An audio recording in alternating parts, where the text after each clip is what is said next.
So where did I get up to last time? I think I was, I just finished the Uncrossable Jungle section, and I don't really remember what happens next, to be honest. I didn't really work on that much of the game outside of that.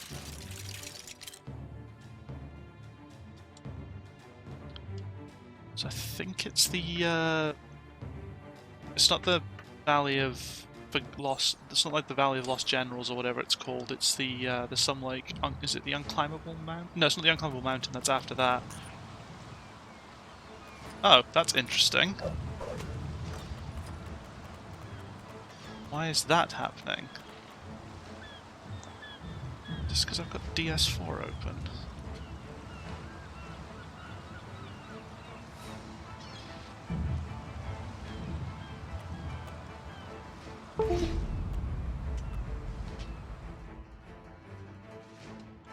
Do you know if you explore the map, you might find more places on the map? Very interesting. I didn't know that. What the? 2 secs.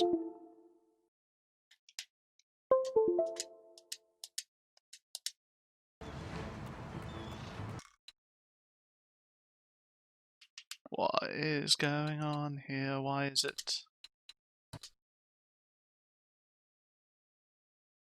No, I tried plugging in DS4 just to see, and it didn't seem to like that. So let's try now. Let's try loading it up again. Maybe it'll think that I'm player 1 this time. Not that I think there's any inherent problem with it just being player 2, but I'm not a fan of that. I like looking at the top left of the screen, not the top right. But it wouldn't be a LEGO game on PC stream without technical difficulties. The game is so badly made on PC. It's an absolute joke. Okay, there we go.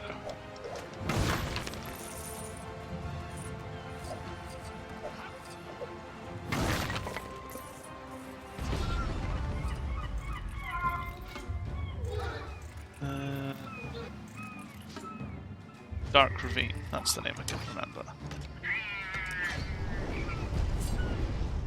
Yeah, there's so many weird things, like LEGO Star Wars, for example. If you're playing on full screen, I think it's the same actually if you play this game on full screen, and then try and Alt-Tab out, it just crashes. The official line from RenderTech on LEGO Star Wars was, "This is unfixable." That was an incredibly weird cut there as well in the CG, which is a common theme. Wait, I feel something. Is it a sense of unease because you're clearly walking into a trap? No, quite the opposite. I feel harmony.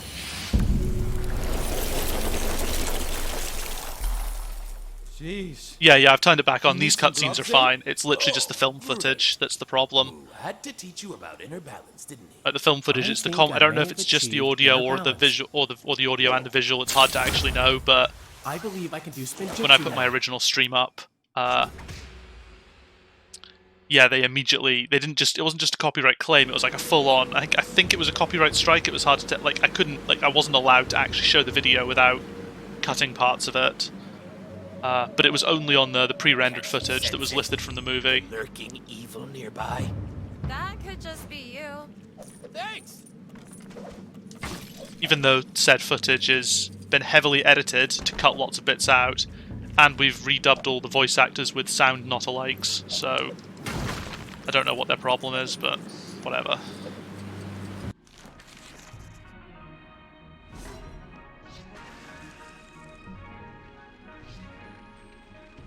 Yeah, I just deleted the video. I don't know if I still have a strike on my channel or not. I honestly don't know. Like, I don't know how it works. It's not very clear. The thing is, it didn't say I didn't explicitly say strike. It said copyright claim, and I don't know if that is different from a strike somehow. But I couldn't have the video on my channel, so like the video hadn't even gone live as well. Like I don't think I'd set it to private originally.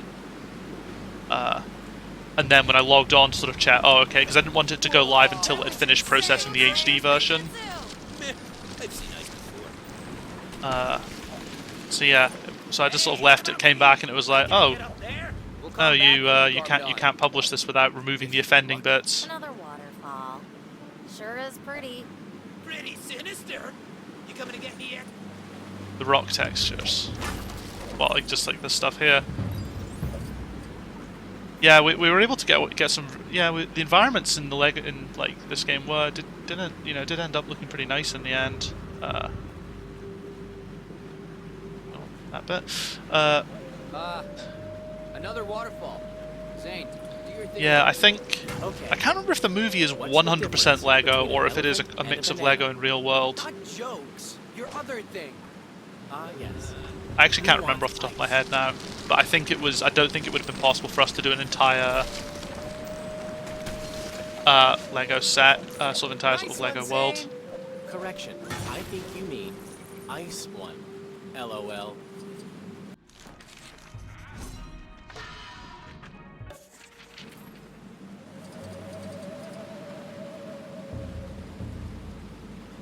Thank you, camera, for not letting Should you be do able to get anything. this working.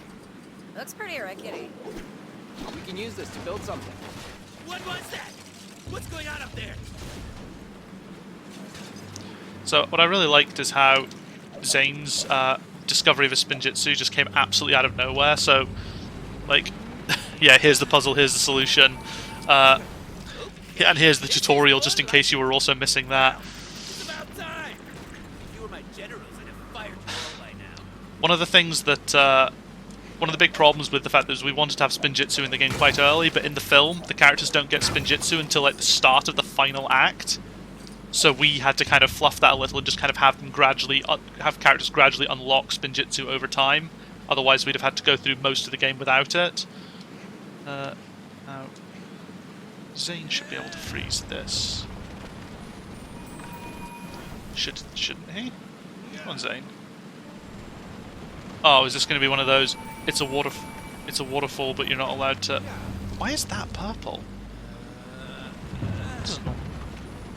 Yeah, look at that. So there's the VFX, sort of generic flashing VFX. It's yellow, but if I stand here on this purple tinted thing, oh my god! Ooh, that's not good. That's weird. Didn't know that happened. So there were weird tinting problems with some of the VFX, like the way the way the system worked. I think it tried to there was a lot of sort of various pooling that went on. I remember I had an issue with some VFX stuff I was doing on LEGO Movie 2. I was trying to make it really generic. I was trying to make like a really generic jump attack VF. Oh god, I'm not getting cage. Oh wait, do they need to use Spinjitzu again to let him back up? Ah, this is not going to be fun. Yeah, so I wanted a really generic jump attack VFX, but the problem is that it just didn't like the fact that I was trying to tint, use the same VFX and tint it multiple times, and there were just a lot of problems with that. Why can't... Like... It's just... That's genuinely not something I can do up there. I bet there's something Garmadon has to do. Oh well. I'll just carry on with the level. It's working. It worked. So that's interesting how it's done that. Yeah, so the underlying system for tinting VFX is really weird. I'm sure it's something like sort of... Hey, did you There's all almost see like that? this generic pool of like effect pointers or something. I don't know. And if you tint one, it can tint other ones that use that same index or something like that. I can't remember. There was a weird problem with tintable VFX. If you were sort of two different things were both trying to tint VFX at the same time. It wasn't great. The VFX system in the LEGO games is hot garbage. And I can say that because you can currently go onto Game Hut right now, which is John Burton, who's one of the founders of TT, his original channel, and he talks through the particle systems they used on their early PS2 games and the editor. That editor and system was still being used on PS4 titles. The VFX artists had to work with PS4 controllers to edit their VFX because it didn't have any mouse and keyboard support for the editor. That's how old it was. It was built completely inside the game. It's built completely inside the game. Look, the bones. It's nothing we can't handle, ninjas. Like my understanding is it was a very cool system back on the PS2, but by the time you roll around to like, PS4 era. Defending your kingdom. They must think we're invading.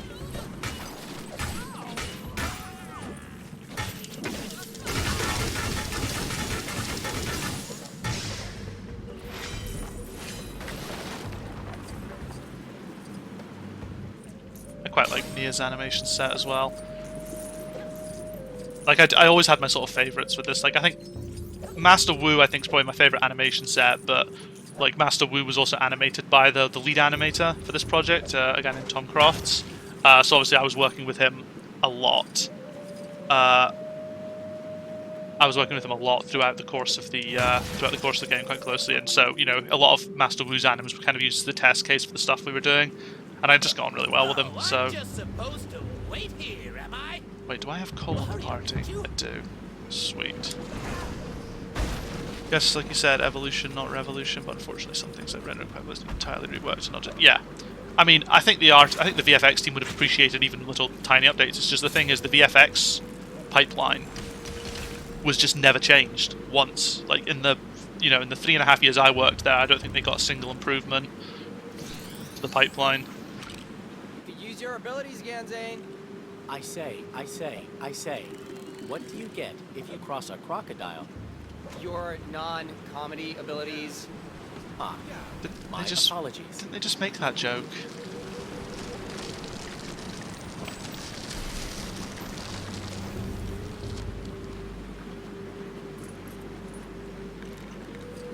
What, this is a lot of characters, did you say?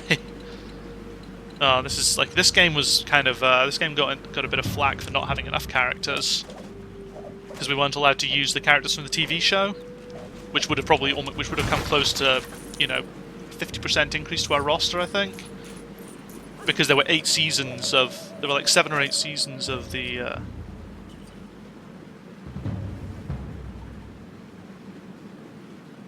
there's 100 characters. Oh, right, yeah, sorry, yeah, that is, it's not that many. Like, for a LEGO game, this has a unfortunately small roster. Oh, these look safe.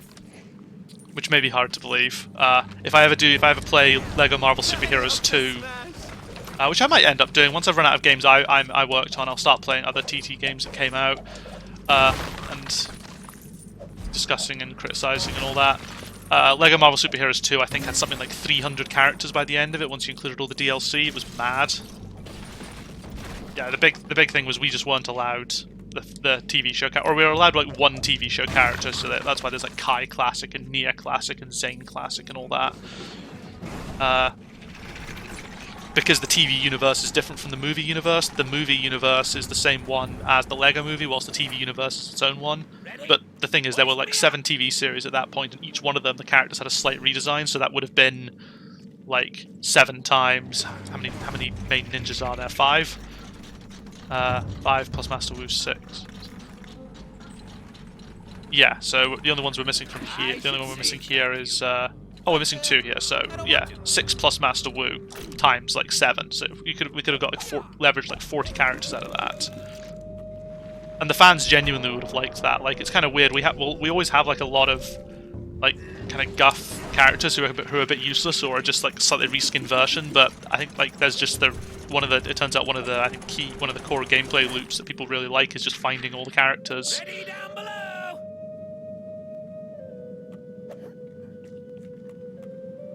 What am I meant to be? Oh, is it literally just a case of like,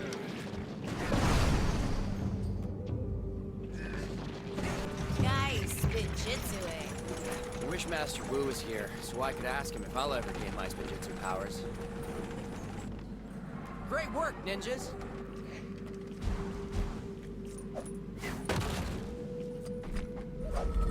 It worked.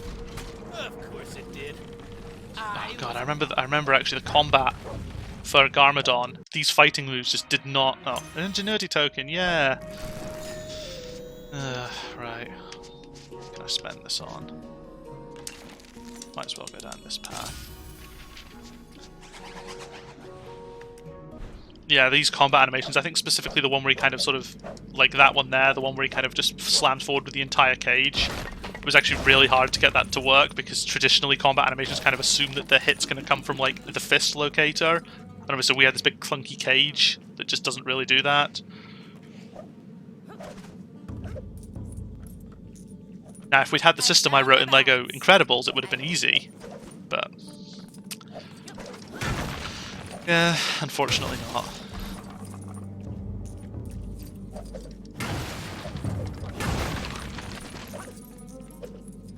Here they come.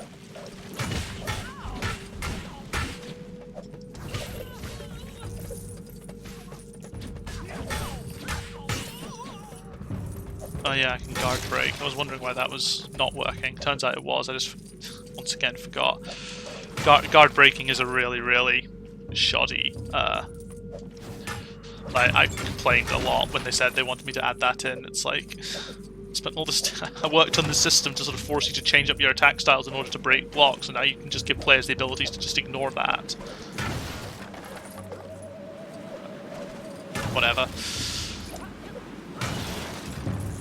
I don't have a huge amount of memory of this level. I think this is the one where I had the least sort of involvement. I think the only thing I was ever called upon was to test that Zane's ice spinjitzu worked in this level, and that was about the only interaction I really had, and maybe a bit of the Garmadon combat.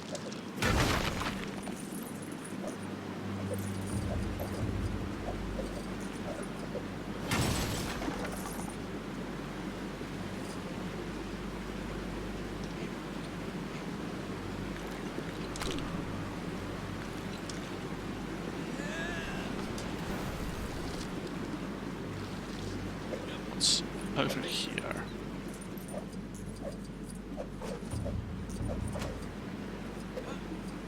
Stick together, ninjas. Okay, it's more combat. So I guess that maybe that morphal's optional.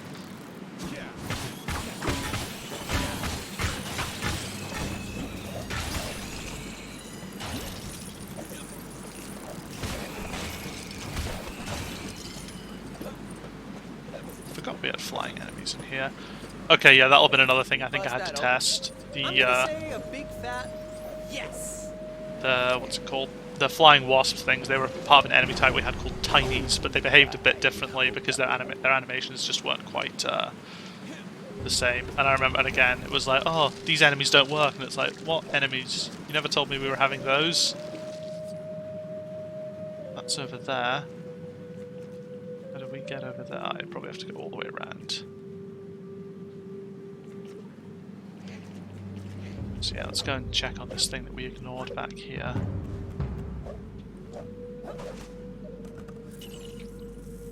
I fucking hate the bar hops. They were good, and then we were told to make them worse in order to, you know, because players would really miss the feeling of having to press A, of having to individually manually press A every time. You know, that was an engaging mechanic that we should have rather than just the hold A to automatically parkour across them.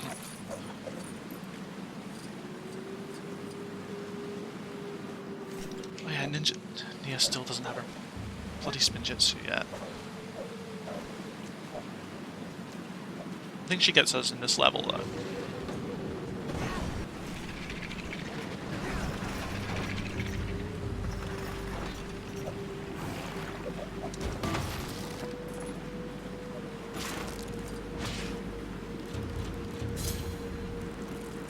Who do we get?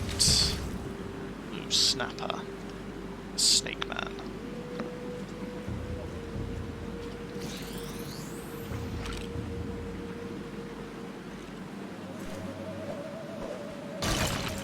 Spinjitzu used to be able to activate multiple ones of these at once, but again, that was removed for reasons unknown, considering I think there's very few instances where you need to activate more than one at once.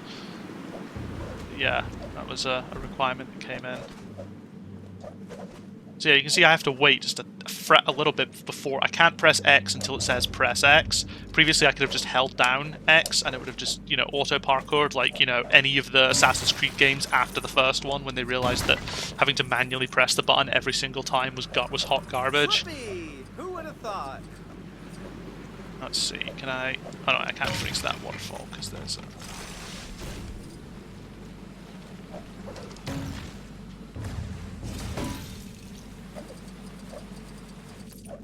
Oh, maybe I should submit this as to that. Is there something behind the waterfall?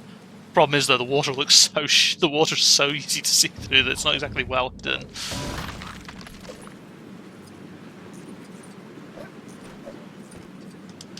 And again, there you go. The you know, if you're a little too quick on the draw with pressing X, because we just don't. It's just not. Wait, that's not even me pressing. Is there something up with that?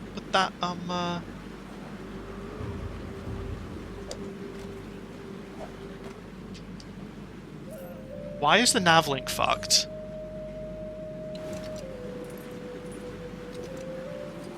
That's not good. This is the most patched version of the game. That's... Jesus Christ, okay. This is going to be a fun adventure.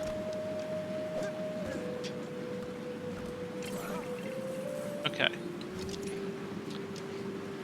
Not that I think a different character is going to make a difference, but just in case.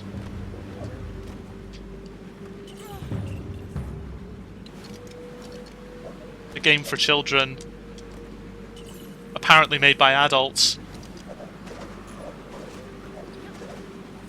Why is the nav link fucked? Or...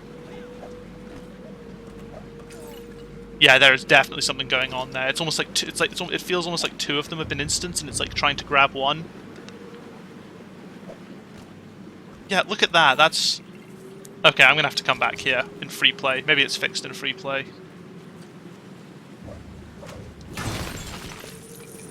We can do this. We just need to remember all Master Wu taught us.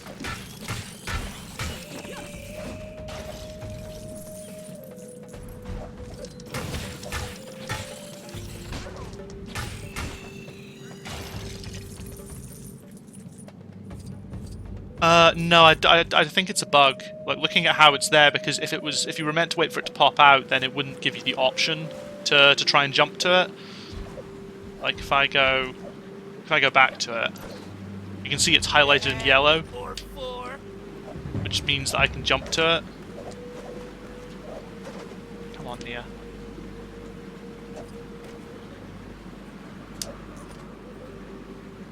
Yeah, that's so weird. It feels like the nav is breaking somehow, and I don't really understand how. Like, I've 100%ed this game on PS4, so... in theory, you should be able to get over that, and I haven't seen people reporting that you can't 100% on PC. Like, we surely would have been told. Like, QA would have told us. I hope.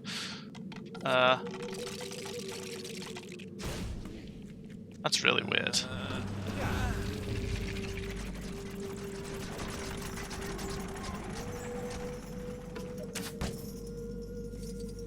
Garmadon can do the rest on his own. Okay, I'm on! Oh yeah, no, I feel bad as well. There's so many things that they reported that we ended up not putting in, that we ended up not fixing, because this game only got like one patch. Like, you know, LEGO Star Wars got like 6 or 7 patches, I think. This game got the day 1 patch, and I think that was about it. Might have got a day 30.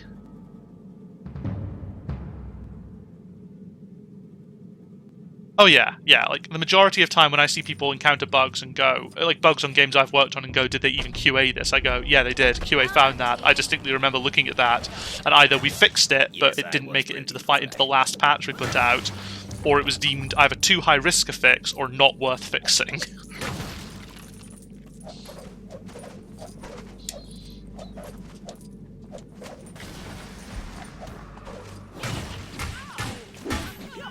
Or possibly even could not repro. You know, those happen from time to time.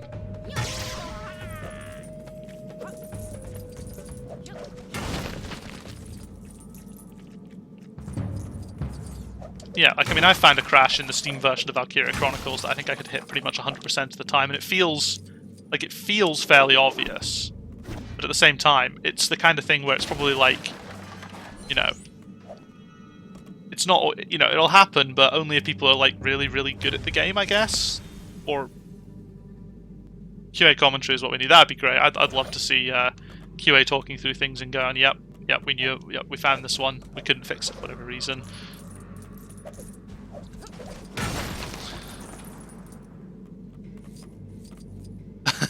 Oh yeah, that'd be even great. That'd be even better. I remember, I don't know which game it was exactly because I don't really know the Valve games, but I'm fairly certain there was a Half-Life game of some sort. I'm going to guess it was Half-Life 2 based on the time it was being played, where I think there were dev commentary nodes you could find and you could sort of activate them and you'd get like dev commentary over scenes in the game, kind of like you'd get a film, and it's just like, why don't you see that kind of thing more often? Why don't we get sort of like developer commentary as like extras in the game? Because I'd live for that kind of shit. I would play a game a second time if I got to play it whilst hearing the devs commentate over like little bits of it.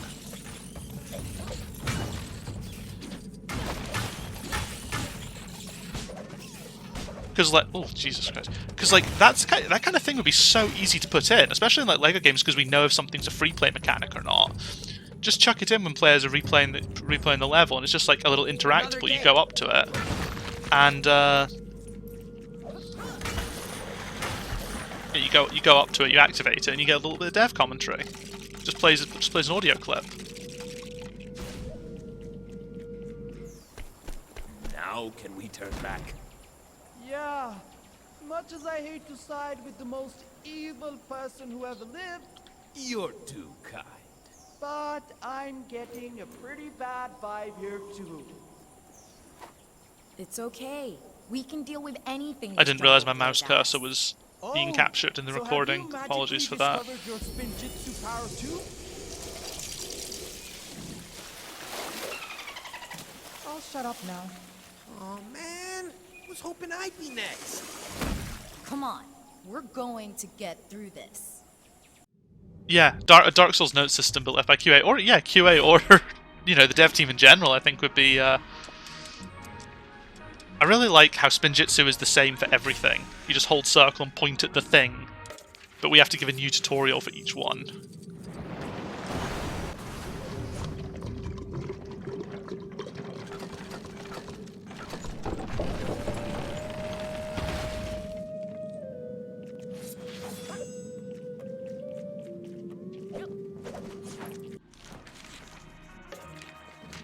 Of course I earned an ingenuity token. I think I will need that for Morrow's dojo. I mean, you say most accessible. We're like the most accessible but least accessible at the same time. Like, our options menu is appalling. Like, look at, like, you know, this is, in theory... Hat up. What the fuck? Hat up? Right, okay, yeah. Like, we had a big accessibility plan, I think, for this game, and then for Incredibles, and it got pushed back every single time under, you know, this isn't the game for that. Like, seriously, one of our UI designer, who was a massive accessibility advocate, he pretty much quit over the fact that they just kept refusing to put accessibility into the game.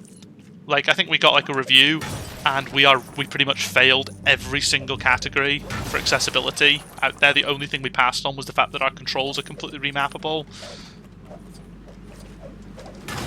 But in every other situation, we completely bombed in accessibility. We're not, you know, no sort of colorblind friendliness. You know, we have QuickTime events, we have button mashes. None of those are configurable. You know, all the sort of stuff that's that, and every single time. And it was only when they paid, I think, to get like a review of our accessibility, and we got called out, or they paid to get like a sort of there was some kind of survey conducted on our game by like an independent party, I think, and it basically pointed out that our accessibility was in the toilet. And then suddenly there was this panicked email going around going, does anyone here suffer from color blindness who might be able to advise us on colorblind settings for the game? And it's like, oh yeah, the colorblind was the one we got really called out for, and there was this panicked email going around asking if anyone in the studio was colorblind so they could try and hack in a colorblindness setting.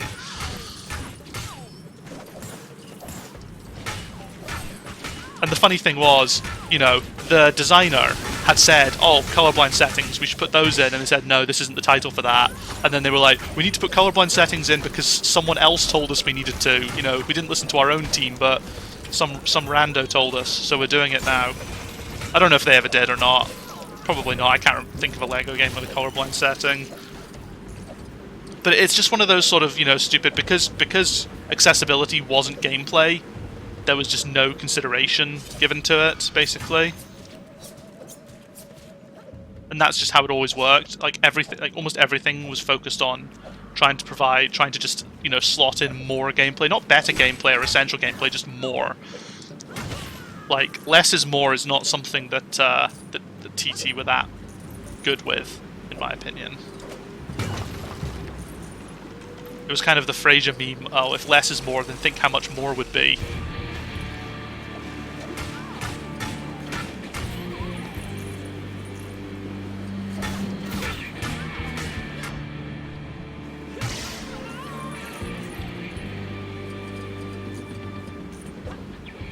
Based on my analysis of the situation, Our advancement relies on Oh, I you better not get filling copyright those claim for that vessels with music. water.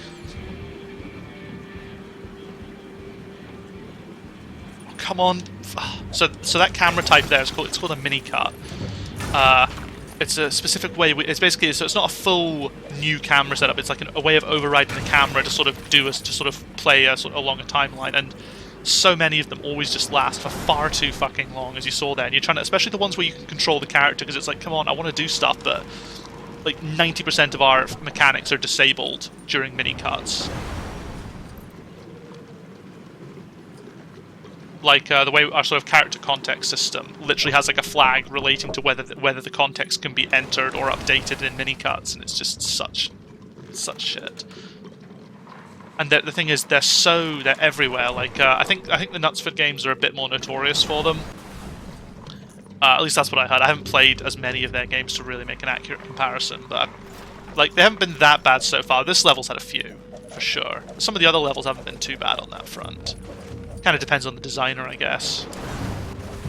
I don't know who the LD was for this level.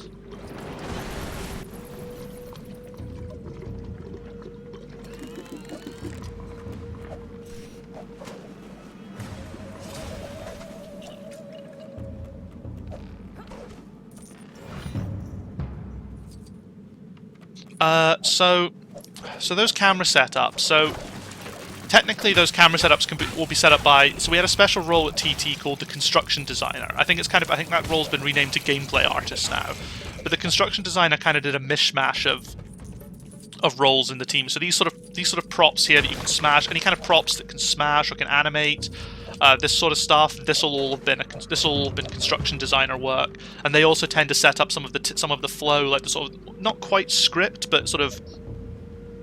The only thing I can think of calling it is like a technical flow for when, which triggers animate, when this thing is, when this prop enters this state, trigger this set of animations on these props and so on, all that kind of stuff. And they typically also do a lot of the camera work, or can do, but there was one construction designer who kind of developed a real flair for it, so they pretty much just became a camera designer. So for most sections, they would just do a camera pass, and we effectively had a dedicated camera designer for the entire game. He was a good guy, but he generally was kind of the go-to person for any kind of camera work. Not bad. Like, I think some small things would have been done by whichever construction designer was looking after the level, but generally, Wimpo would do See a way forward. Maybe those the majority of statues the can camera work, I believe.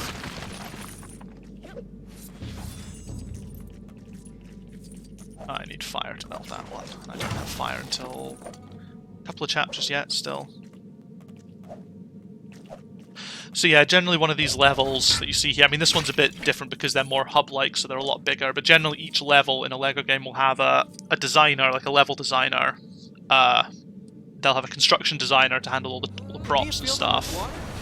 They'll have a scripter to handle all the sort of the AI scripting and stuff.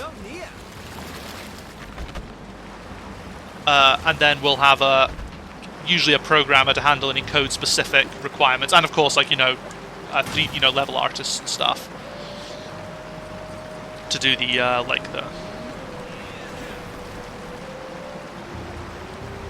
that's right. I can't use Spinjitzu whilst another one's active and animating. These probably sound like dumb questions, but did you have to do much work within the actual levels editor, or is it all? I mean, for me, generally, I was very much sort of more system-y driven, and a lot of it was. I mean, any of the AI stuff, I guess, I'd have to work within the scripts occasionally, but the scripts are just effectively text files anyway. I would go into the editor from time to time, like in LEGO Star Wars, especially when I was working on just general gameplay mechanics. I think there's a cutscene straight after the end of this, so I'll activate that in a second.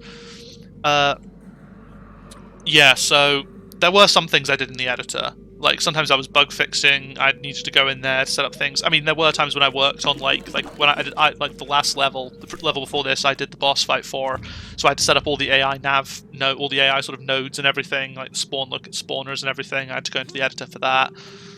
I tended not to have to work in it that much, which was good, because it was slow and a bit shit. Okay, that's a... This is what humans refer to as fun. Okay. Are we gonna make that jump? Sorry, I should say it was slow and very shit. And it was just really awkward because, you know, all the files were binary and required exclusive checkout. So, you know, if there was, you know, if I was working on some kind of mechanic, on something that required me to go into the editor, the chances are I'd be trying to share that space with someone else who needed the same file as me. So if I needed the AI nav file, or the access to the AI file to set up like locators, chances are I'd be competing with the scripter, trying to also do the same thing. And I hated that.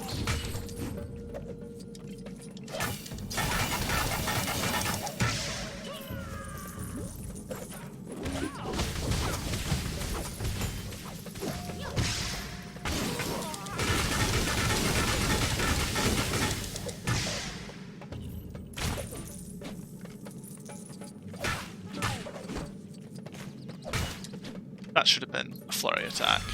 It's garbage. It's getting kind of difficult to see in here. What, you afraid of the dark? No, just the things inside it.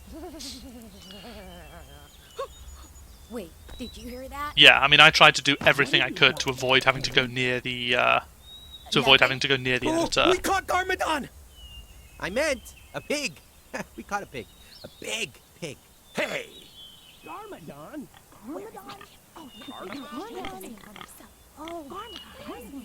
Like when I set up the AI sort of AI combat area system, like we had to use the editors, but I think we just ended up instead of trying to add new stuff to the editor because that was a nightmare. I just used a bunch of locators, and we just used existing AI locators, and That's an order, General. everything was then done in code to generate like a zone in code. Orders.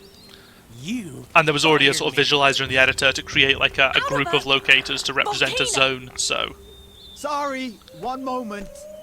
but we could do almost all the work in code, Run, which was okay? nice. Run, shall we?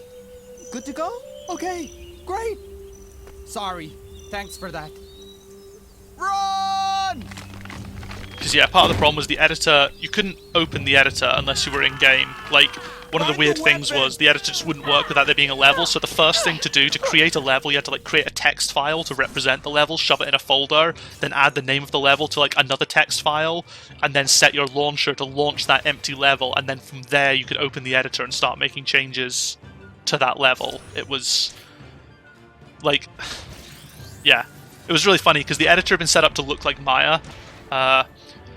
Which was really funny, and it had like, you know, all the file menus, and it had an open button that if you clicked on it, nothing happened, because or like a new button as well. If you clicked on those, just nothing happened. It was great. It could save though, and it you know, it would tell you if the file you were trying to save was locked or not. So that was good.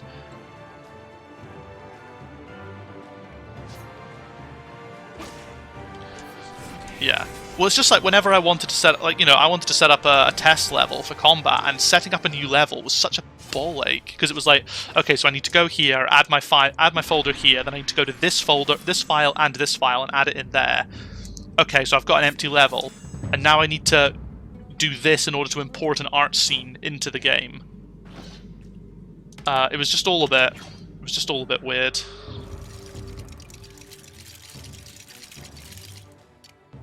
City of Generals. Hey, over here! Oh, hey! Hey, guys. Oh, man. I never thought I'd see a single human being again. I mean, this jungle is ruthless. Oh yeah, there was a random bit in this cutscene we had to disguised cut myself as a because we were bush. afraid we were going to get our rating. We were afraid that we were going to get. I think we were bugged up as, you know, promoting animal cruelty because out of nowhere, for no reason, Kai punches that ostrich in the face. Just in the cutscene for no reason. No one had asked for that. The cinematics team just put it in randomly. Yeah, like literally just there. This bit had to get changed because he just showed up and punched the ostrich in the face, and it's like, what are you doing? Ninjago!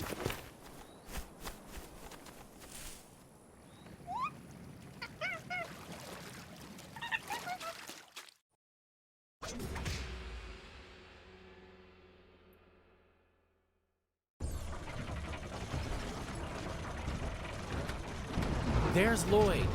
Shh, not so loud. Lowering voice volume. There's Lloyd.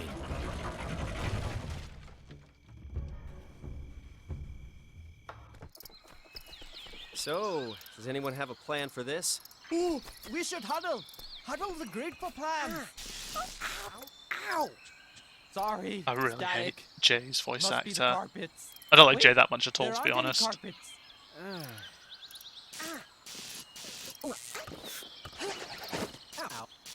Ow! Would you stop doing that? It's not me. It must be you. Oh, cheers, man. Catch you later, Gordon. Enjoy your car game. Okay, maybe it is me. Oh, do you think this is my spinjitzu power? Yeah, I think so. If it was me, I'd assume I'd gone wrong and was about to explode, LOL. This is so ninja. Let's see what I can do with it.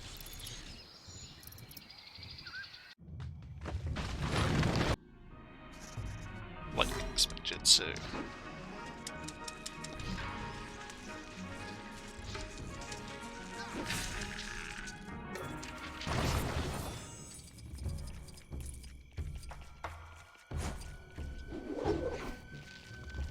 Yeah, I've got my nice gold weapons now that do slightly more damage, but in my opinion don't look quite as nice as the steel weapons, just because the whole thing's gold rather than...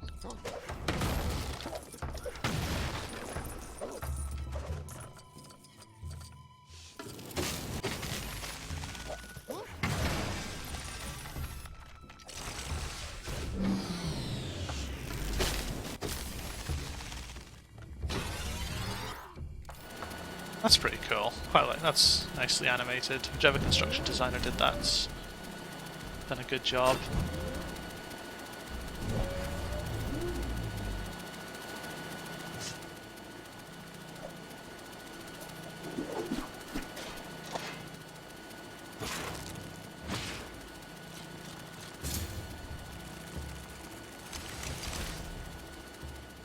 Ray. I don't know who that is. I think that might be a TV character. Looking at where he's positioned, that looks about right. I think he's like a... Is he a Spinjitzu master? I honestly don't know.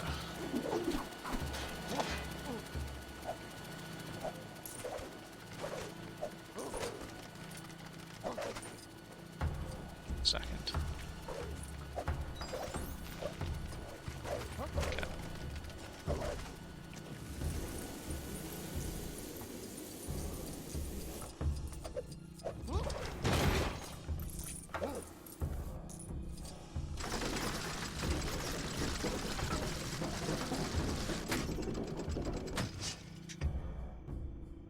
That's how you beat this level.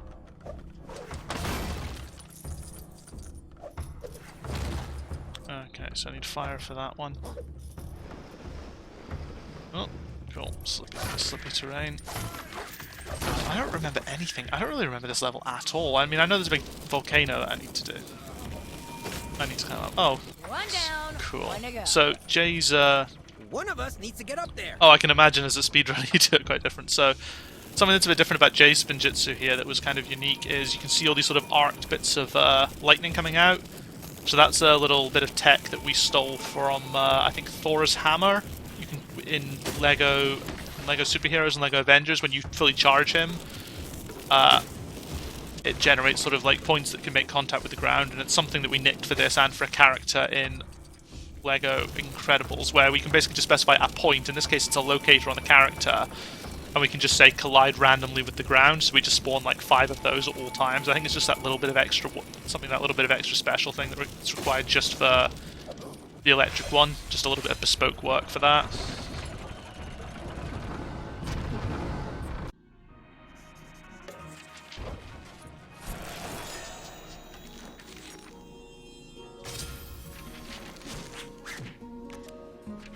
Increase your stud multiplier by 2 each time you... Oh, does this mean that... Does this mean that I'm going to get quad? Does this mean that... I think this is what I think. This is what I think it is. Okay. Then yeah, it's going to make dojos a lot These all easier. look completely normal.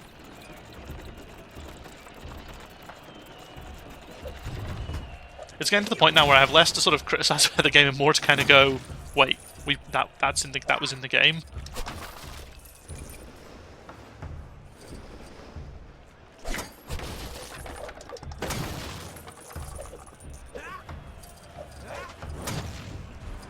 Hey Zero, how's it going? Thanks you for tuning in.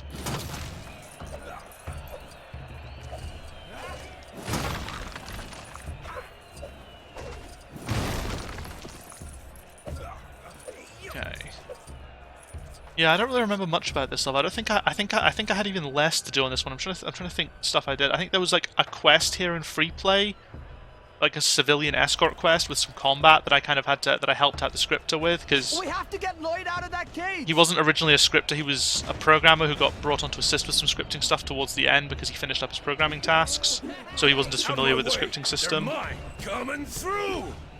What was my main level? I didn't particularly have one. Like, by the time I got to Ninjago, I was very much working on just systems. So, like, basically all the combat system was pretty much most of my job for almost the entire game. The only thing that was sort of specifically mine was the Garmadon bridge boss fight. That's, like, I think the only thing. Oh yeah, I suppose technically the dojos. I mean, again, I didn't do the script work for the dojos. I just did the any bespoke code requirements for the various dojos, which were very minimal. Because, like, basically the way we developed the combat system was we kind of went, okay, so these are the mechanics, and these are the dojos we want to introduce them in, and this is the order we want to develop the dojos. Which, you know, so that kind of tied together into this is the okay, yeah, so this is the way to make lots of cash. Yeah, so it was like, okay, so we want to develop this mechanic, and it's used in this dojo first, so I guess we're going to work on that one first.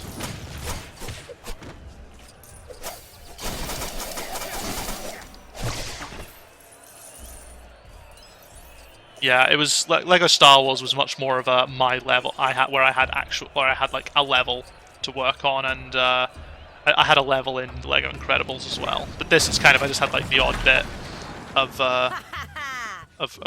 level work. Specific. Oh, the follow Zero. Scanners Yeah, indicate so the Garmadon boss fight and the dojos to a degree, but I didn't, again, like the dojos, it was mostly a script job. Like the whole point of how we developed them was we wanted the combat code to be so sort of, I suppose, reusable and portable that we could just, that in theory there shouldn't be any bespoke requirements.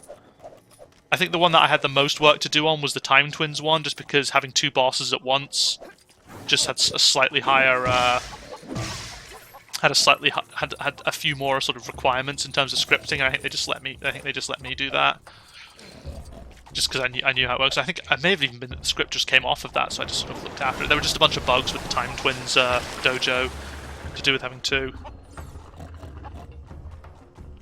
Oh yeah, glad to hear. Yeah, I've seen some of the speedruns of this game, and they make me sad when I see how much stuff is skipped. But yeah, no, I'm sort of going through streaming like all the various LEGO games I worked on, complaining about the development process, and I guess eventually, once I've finished all the ones I worked on, I'll just move on to the other ones and start playing the guessing game at that point about how things were done.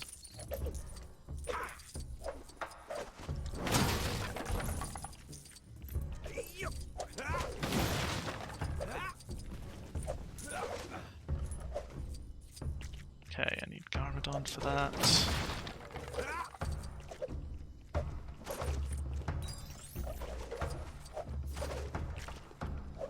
Ah, this level would have been so different with the original tech. Could have just mantled up any of these surfaces. Would have been great. Incredibles, I was thinking of doing Incredibles next. The problem is it's not on sale, and I've already purchased it once, because like what I did was we'd get a free copy of the game when we finished it, obviously sealed, and I wanted to kind of keep that as my sort of, you know, this is my trophy copy, so I'd then buy the game. So, and I think is I got all of them on PS4, so like this is like the second time I've bought Ninjago and the second time I bought LEGO Star Wars, but Incredibles is still really expensive just now on Steam, so I didn't want to. Couldn't quite justify syncing that when I could, like, it was like incredible. I could buy Incredibles, or I could buy like 6 other LEGO games instead. So I opted for the cheaper option. Even though I probably have a lot more to say about Incredibles, because that game was an absolute nightmare.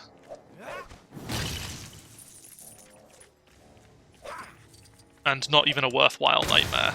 Like, you know, LEGO Star Wars was a nightmare, but it was like worth it. It felt worth it in the end, because we all thought we'd developed a really great game, whilst LEGO Incredibles, I kind of look back on and go, wow, okay, all that time, and that was the result.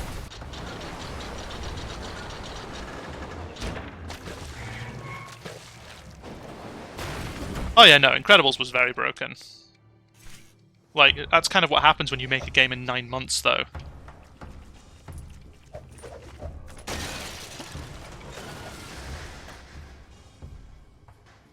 Yeah, I've seen like one of them where you can use Mr. Incredible to force people through surfaces or something. Not sure exactly how it works. Keep on heading up. But, you know, we kind of look at, you know, QA may have found that one, I don't know. It seems like the kind of one they could have found, but, you know, it's always just to focus on which glitches are the public most likely to encounter, because we have a limited amount of time we only have a limited amount of time to try and fix everything we can, so priority is crashes and license violations and... Oh, okay, yeah. Oh, well, that'll be another thing as well. 2-player was despite these games being co-op friendly, 2-player is an afterthought most of the time, and there's only a few. The 2-player testing is nowhere near as intensive as the single-player testing. Look around for something we can use. This place needs smashing up. But yeah, Incredibles, there were a lot of problems just because the game was made in such a short period of time, and the design was the design really didn't come together early enough as well. Slide and swing, ninjas! Perfect landing. Really, I would only have given it. We need to fix that track.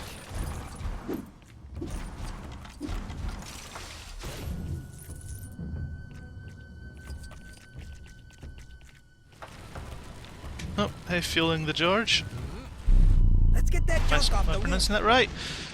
The George, how's it going? Thank you for checking out the stream. Hostility.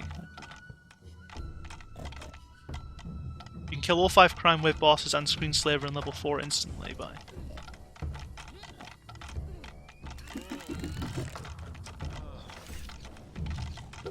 What level is level 4? Is the question. Because I know the numbers I know for these games, I remember them from their dev numbers, not from their retail numbers. So when someone says level 4, I'm like, oh, what number's that again?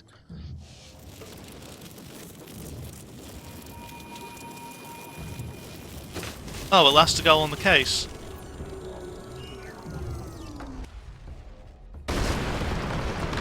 Oh crap, okay, I worked on that one. That was one of mine. The Screen Slaver boss fight. That was me. Cool, so that was something that we missed then. Good to know. You didn't see that? I spent a lot of time trying to make sure that you couldn't insta-kill that guy as well. I presume that's only in free play though. Like, I can't... Yeah, I basically set up that entire boss fight. And don't get me wrong, there was some really cool stuff about that boss fight. That boss fight is very scripted. I mean, like it's one of the first times. Oh, no. Or it's one of the few They're occasions in the taking game where we use Garmadon multiple up to the scripts for a volcano. single character. Lloyd's in danger. And Garmadon too. So generally a character will only have one script on them at a time, but the Screenslaver boss fight actually had multiple scripts. One was just their overall behavior script, and then we had another script that was which had how they would do their individual mechanics. So what we could do is we could kind of load and unload their various mechanic scripts at different times if we needed to. It just kept the scripts neater. And it worked really well for bosses because, you know, there was never usually that much going on in a boss fight, so you could have multiple scripts without sort of hogging the memory. It wouldn't have worked as well on like individual enemies, but it worked really nicely for Screenslaver. So yeah, I think there were 2 or 3 scripts on the Screenslaver. And then I got a message from audio going, why did you have to make everything so generic? It's almost impossible for us to hook up specific audio triggers because there's no sort of linear script. It's all just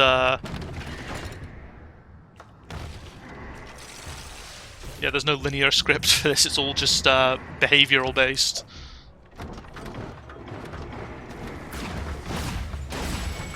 I don't remember this bit of the game at all.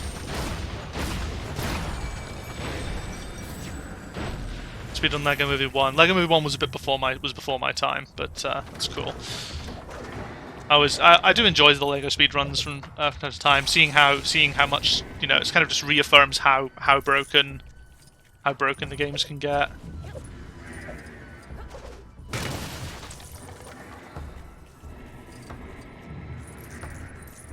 Not that bloody cannon. Who set up that cannon? Do you know?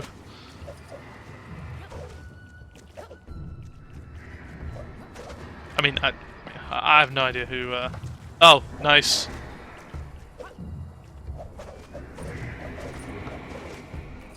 Yeah, cannons weren't fun. I mean, you would have my sympathies, except I had to set up about a dozen turrets in Lego Star Wars Force Awakens, and that was just hell. Turrets in Lego games can go in the bin, We need to get up there. along with laser That vision. crane might help. I can't wait to play Incredibles and just spend the entire time sort of having post-traumatic flashbacks of working with laser vision.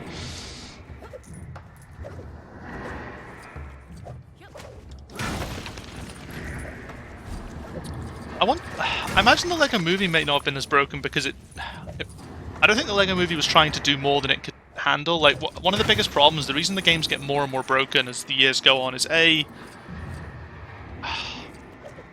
reason the games get more and more broken as they go along is because the code is never really cleaned up.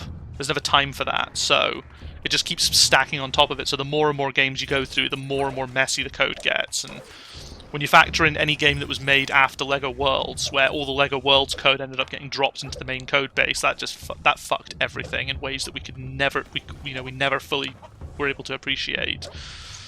Because the LEGO Worlds codes basically spent 3 years being developed in isolation and then dropped back onto the main branch, and it just destroyed everything we've been working on for a few weeks.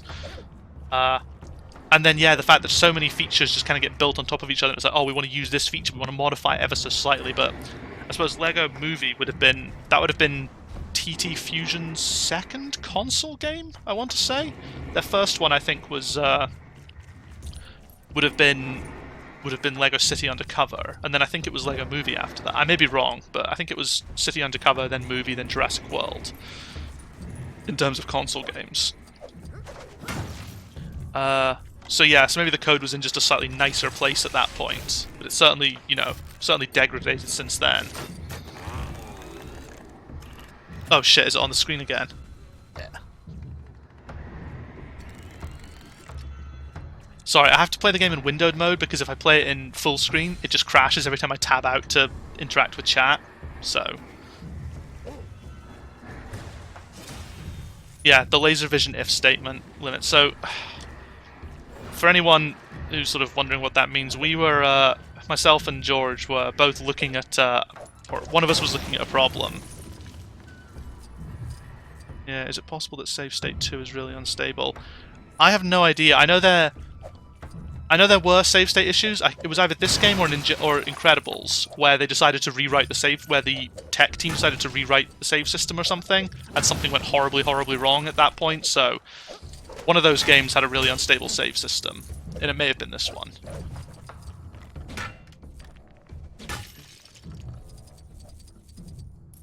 That's very odd, and actually, I mean, I say it's odd, it doesn't surprise me that much. But yeah, by the time we get to sort of these games, and the thing is, on top of the games, piling more and more shit into the code base, the budgets we had in terms of how long we had to make these games just went down and down and down. Like, LEGO Star Wars Force Awakens was made in 13 months, and that was a push. Then this game was made in... then this game was made in like 11 months, and then Incredibles was made in 9 months. Despite the fact they told the press it was in development for 2 years, which was a bit of a weird one, but whatever. And then LEGO Movie 2 was in development, was made in 7 months, which I haven't played LEGO Movie 2 yet. I worked on it for the first 3 or 4 months before I left the company. But from what I've gathered, LEGO Movie 2 shows that it was made in 7 months. This one most likely lost. Save corrupted in a major run. Oh, that does not sound good at all.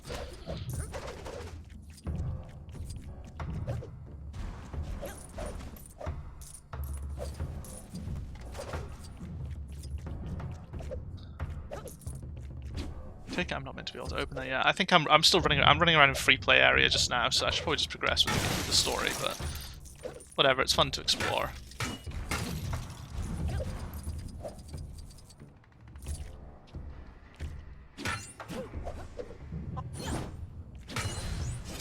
Wow, that is a really lazy gold brick. They might as well just put it there for all the point there was in doing that quote unquote puzzle.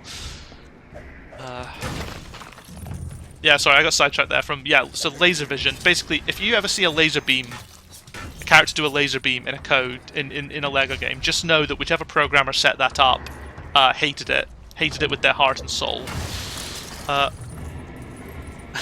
Brain is just too big for the game. Yeah.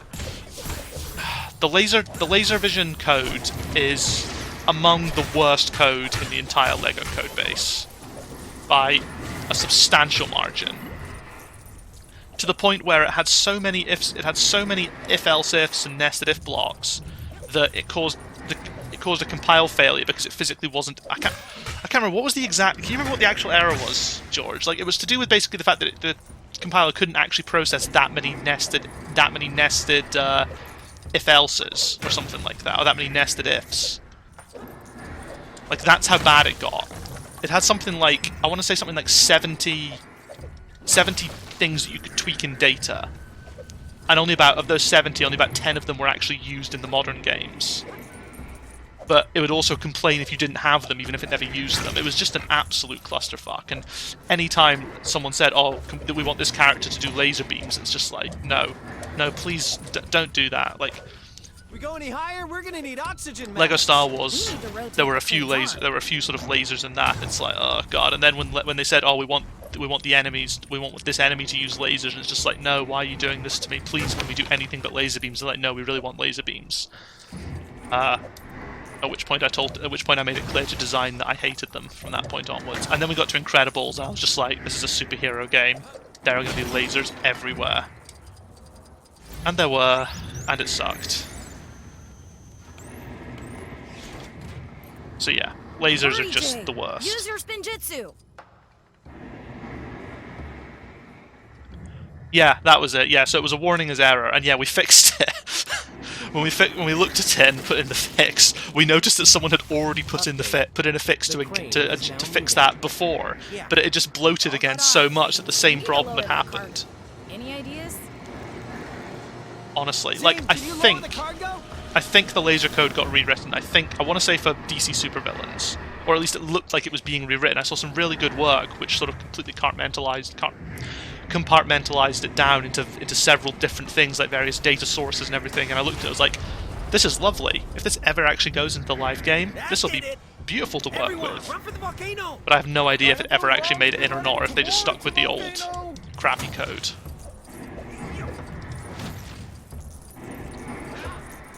Because on top of being a nightmare to set up, it was also a nightmare to debug when it's like, oh, the laser isn't working how we're expecting. It's like, you know, that is the last bug you look at because no one wants to go near that. Honestly, just garbage. Garbage stuff. So yeah. If you ever play a character with a laser beam ability, just don't. Because it's shit. It's really badly put together. All active volcanoes dangerous, Colt?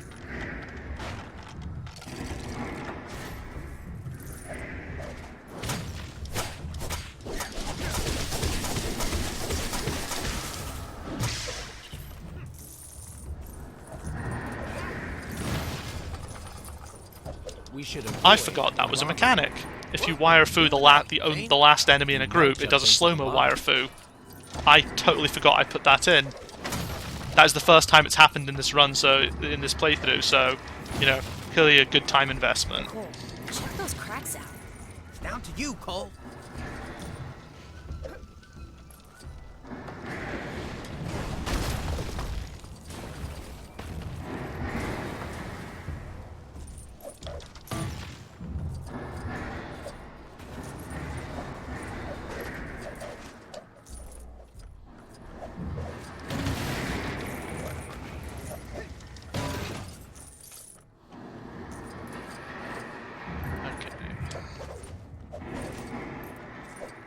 So we've got the the fired crab boss, which was, I believe, is a Rich Thomas boss, which usually means it's going to be very good. It's like his boss fights he worked on were always really cool.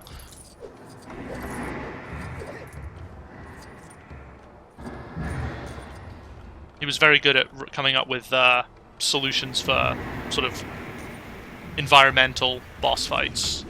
He's the programmer who also did the Bon Voyage fight in Incredibles, like with all the with the maze and stuff. That was all his tech as well. He's a senior programmer at TT, and he's very good at what he does. Ninja to admit his arms are starting to ache. No. Okay, then I won't admit it. I want to play. Keep going. Lloyd can't be far now. Is it me, or is it, hot at the top of this volcano? Oh, come on.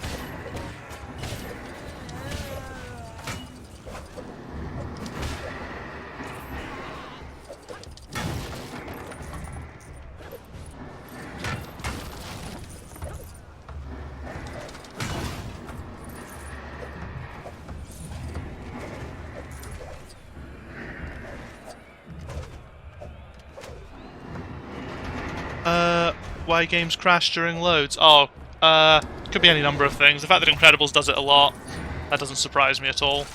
I don't know. I'd need to, without seeing what the crash is. It could be. I'm trying to think what common causes of crashes during loads were.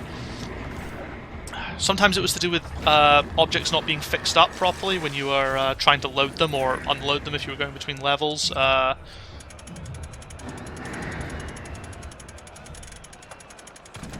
I honestly can't remember what caused a lot of the... Again, like, loading generally was... loading crashes were not really something I ever looked at. Just saying, I'm muting the game volume just now just to make it easier to avoid copyright strikes, because Warner Brothers try and claim that I'm stealing their content. So, apologies that you get to miss out on the terrible voice acting. In terms of crashes, I'm trying to think if there's any I ever had to look at. To be a stick in the mud. Yeah, it's an How are you incredibly going to frustrating build thing something? that All your equipment is back in the city. It's okay. Ooh. Someone got that. Yeah, it's incredibly frustrating that they copyright claim it, so I'm gonna have to go through this stream afterwards and like I'm gonna be putting an overlay over the top of the footage as well. It's just easier to cut what I can. When there's no additional volume beyond no additional sound beyond my own voice. You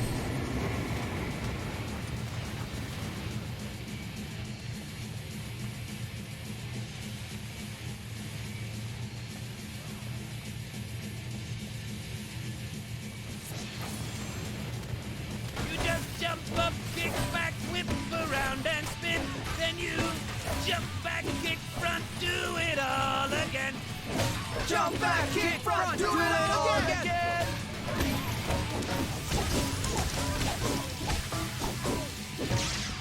Need to make a load remover. I'm trying to think how easy that would be. I'm trying to think if there's any variables you can get access to. George, can you think of anything? Like, do we have like an is-loading boolean that's stored anywhere that they can get a hold of to make a load remover?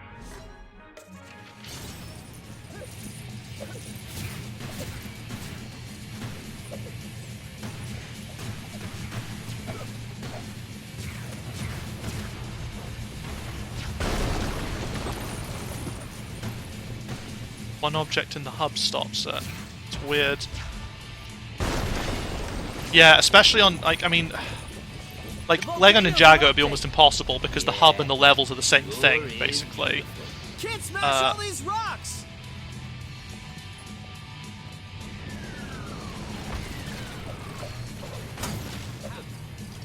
Yeah, I'm trying to think what, if there's anything that can get a hold of without also violating an NDA either.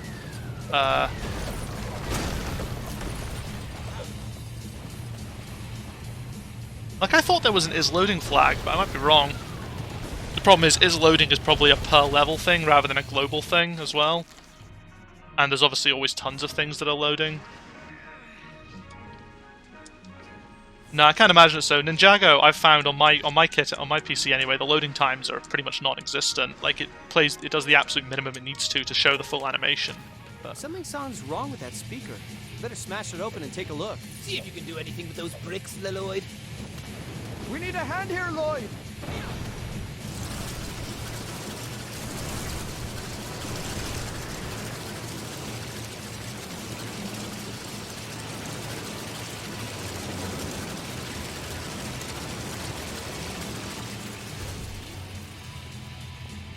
Bro, you just built my dream system!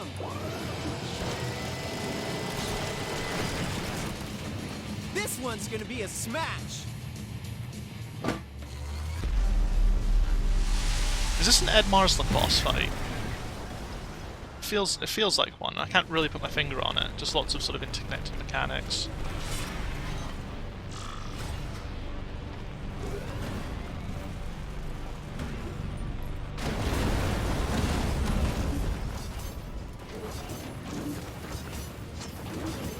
General Crab Mech. I think I fired out of. Why are you standing there? Oh, great. Crab attack!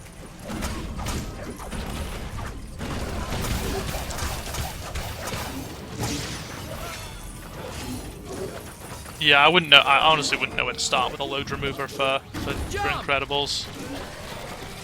It is something I've thought about more now, having worked in games, and it feels like if I still worked on LEGO games, I would definitely try and see if I could put in little things to make the speedrunners' lives easier. Because it's honestly not difficult to support the speedrunning community in your games. Like, it's really not. Like, Now's our chance! Useless! That's why I fired you. so yeah, but Incredibles, it's difficult to know. I'd be interested in seeing the load remover. If you ever get it finished, I'd love to take a look at it and see what you've been able to find. I can't imagine prying into one of these games myself with Cheat Engine, but I'm bad at this. Another design flaw. But for once I'm happy.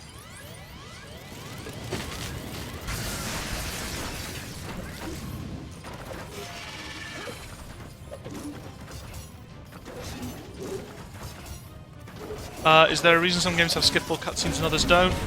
Probably because we forgot to make them unskippable. That would be my guess. Oh yeah, that as well.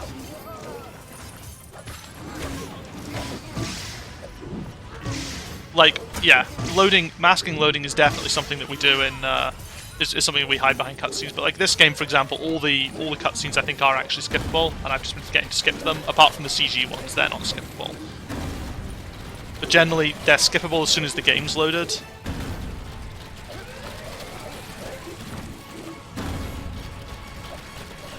It's all on you, Cole! Like, there are flags that we can put on cutscenes to say if they were skippable, but That's a first. they were only skippable. But even if they were flagged as skippable, they would only be skippable if the loading that they were hiding was done as well. But it's entirely possible that we either forget to make them skippable or forgot to make them unskippable, whichever we were meant to do.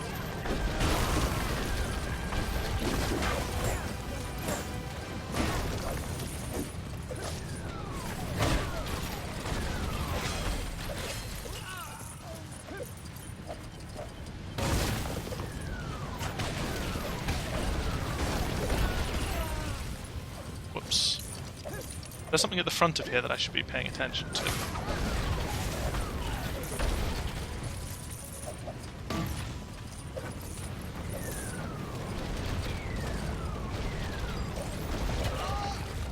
Lloyd, your powers! Maybe you There we could go. build something!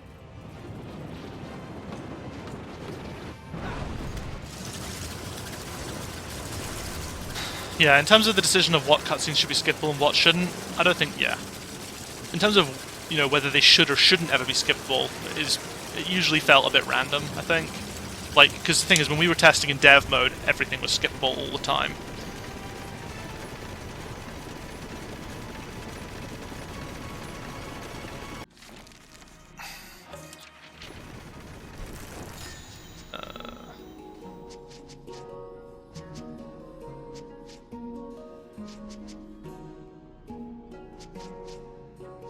Everything's just a shock. Look at this shockwave, shockwave, shockwave, shockwave.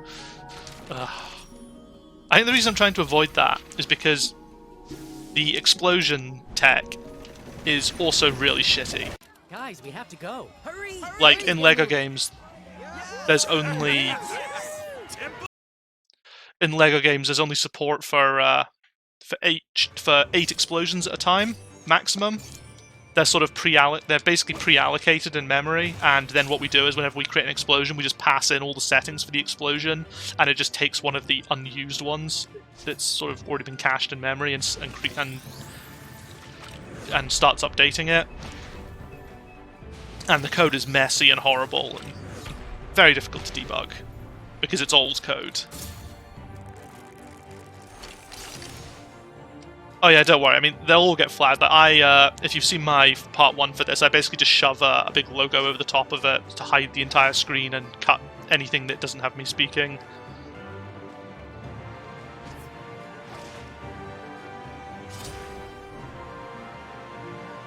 Oh yeah, no, don't worry. I'm going to be going through this entire video to find all instances of cutscene where it needs to happen. They all, yeah, as I said, I don't think I needed to go through my entire part 1 because the only thing they flagged was the cutscene before the Garmadon fight. But yeah, for good measure.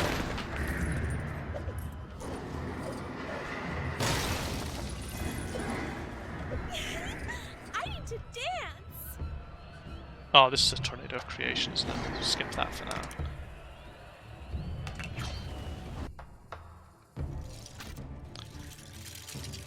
Yeah, in terms of editing this, it won't be fine. Like, the stream's not going to go beyond, like, a few hours, so on that front, it won't be too bad. And yeah, I just trim out any time when I'm not speaking. I'll just trim that out as well, so it's not so people aren't sat staring at a blank screen for too long. Because I could just do this. I could just turn off the game capture like this. This is basically what it'll look like in the final when the final edit's there, but with also a passive aggressive message about Warner Brothers censoring the content.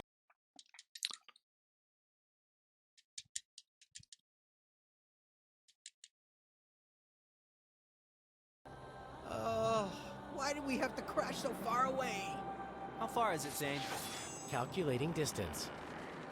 Oh. You don't want to know, Cole. The ultimate weapon is in there. Let's get moving. So I think this is where we're going to get Kai's firepower.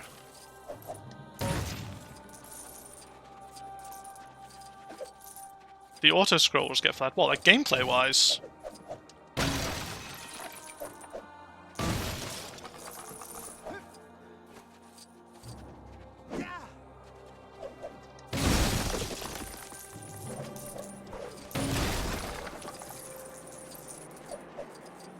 Oh, okay. Yeah, I mean, anything that'll... Because if it uses film footage, that'll be why. Like, I think the... when I played the Ratchet & Clank movie game, I streamed that via the PlayStation's own internal streaming API, and that actually disabled footage during the cinematics because of that exact reason. Like, it just flat out would refuse to display it. It showed this big blue screen with streaming is disabled. Or footage, or, you know... game captures disabled. And I think Metal Gear Solid 5 Phantom Pain did that for a few of its more spoilery cutscenes. They deliberately wouldn't let you stream them, and that was like built into the game itself, which was an interesting decision.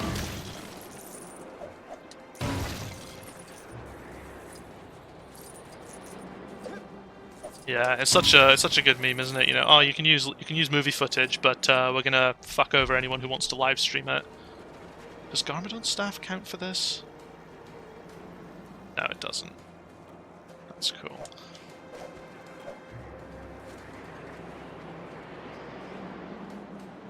Vivid shows. That's so weird. I mean, it's not weird. It's just stupid, I should say. Hit something, Cole.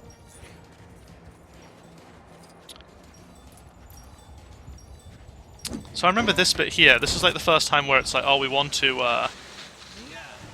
have like spinjit. You know, the ice and fire spinjitzu was. There was this big concern that ice and fire wouldn't be able to interact, but we were quite happy when we finally got it. So when we got the final results, and so anything that you could freeze, you could then melt again, which is quite cool when we finally got that working.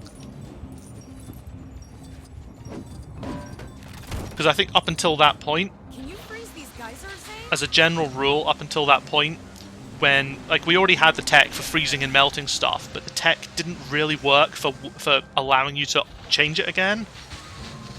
Like it would be, you could set up something to be frozen or set up something to be melted. So we had to do get a bit of extra work done to allow you to effectively alternate between the two in order to get Spinjitzu working. But it felt pretty cool when it finally did work, even if we only use it in like a couple of places.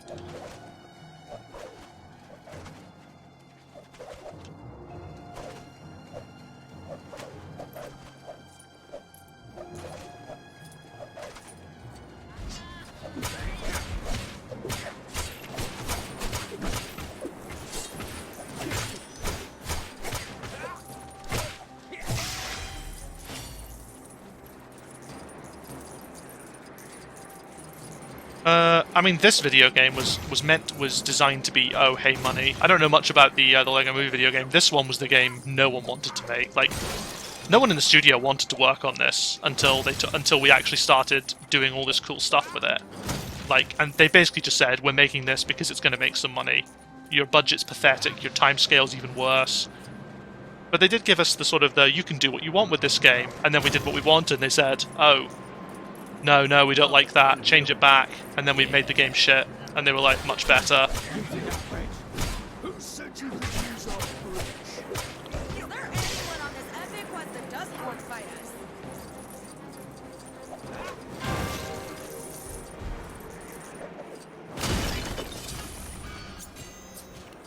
Oh, this game was going to be good once.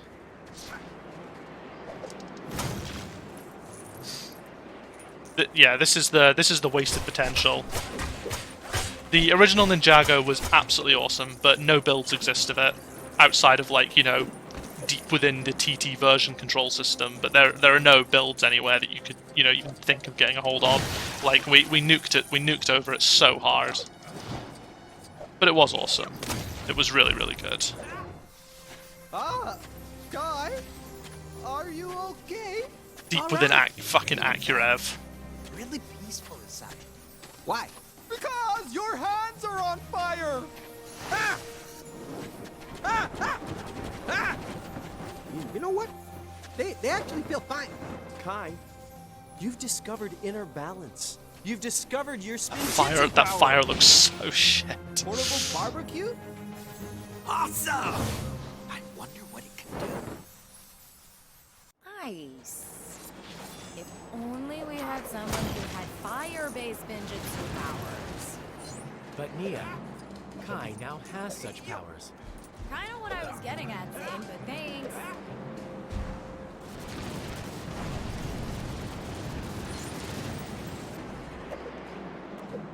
I'm just going to totally ignore the thing, because I saw a bunch of stuff that I could melt. I'm pretty sure that Fire Spinjitzu was like one of the first ones I did as well. Like the first one was standard Spinjitzu and then Earth, and I'm fairly certain Fire was pretty soon after that. Well, I did Fire and Ice at the same time because they were effectively the same. In terms of they basically just had to interact with a certain prop that you could then animate. Because yeah, like a puddle of, this may be weird to think of, but like an ice block that you see that can be melted and a puddle of water that can be frozen are the exact same prop. They're just in a different animation state. And then the mechanic is just us basically saying, oh, play the animation state. And typically it'll be, are you kidding me? I can't shoot it that far. Yeah, I'll come back to that one. So yeah, generally, so yeah, they're just, I think, in fact, I think if I was to go here, oh wait, no, is this one, did we say this one couldn't be frozen again? Oh, okay, so these ones here were replaced by actual, oh, that one there can be. That's cool. Although that is how I meant to get up there, so that's not as great.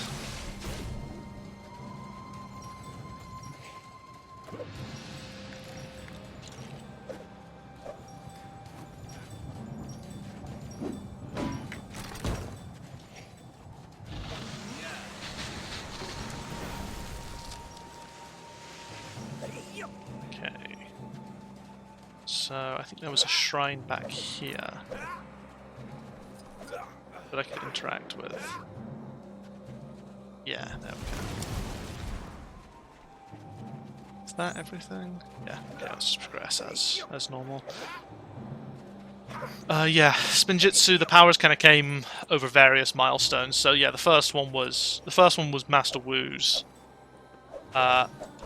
sort of basic, what we call just generic Spinjitzu or basic Spinjitzu. I think it was actually originally called Gold. I think it's called Gold Spinjitzu actually, because they were named based on their colors.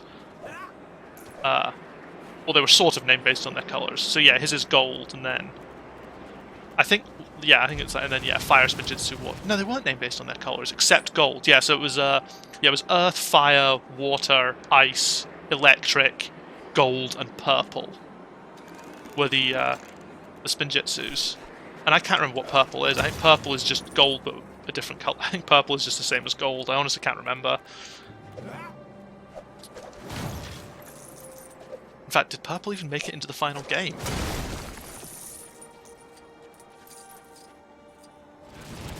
But yeah, they were all developed at various times. So it started off with Wu's, and then Cole's, and then I think Zane and Kai at the same time, basically, because Fire and Ice were effectively the same thing. They just needed to reverse the order. Then it was Jay's. Despite the fact that Jay's was actually one of the easiest ones, it came fairly late in, because that's when we needed it. Then I believe... Yeah, so the last one would have been Lloyd's, and Lloyd's was kind of the only one that I didn't really do. A programmer named James Heenan did that one, purely because he'd been looking after all our various building mechanics, so he kind of took over the majority of the work for that one. And between the two of us, we accidentally managed to break all building in the game for a day or so, because we left in a bit of old code that meant that no one, unless a character had Spinjitzu, they couldn't build anything. Don't ask how it ends up like that. It was just a weird sort of way that the various systems interacted.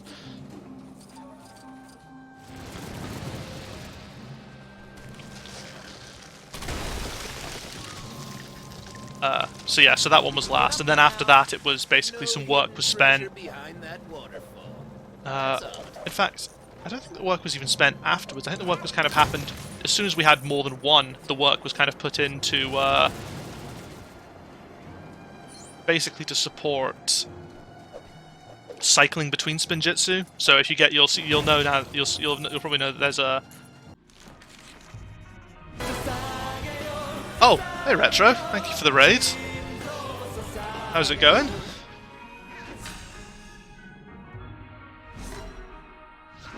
I have no idea who's... God, I apologize for Streamlabs silencing everything. Like, I have not yet worked out how to tell it to stop doing something. In fact, I'm sure I had told it to stop doing stuff, but I guess it just didn't want to listen. So apologies, I appreciate all the, what I'm presuming is the Retro raid hashtags. Yeah, no, Streamlabs doesn't like fun at all. Oh my god, more follows as well. Thank you to The Only Tachyon, and thank you to Epic Saturn for the follows. Much appreciated. How was your stream, Retro?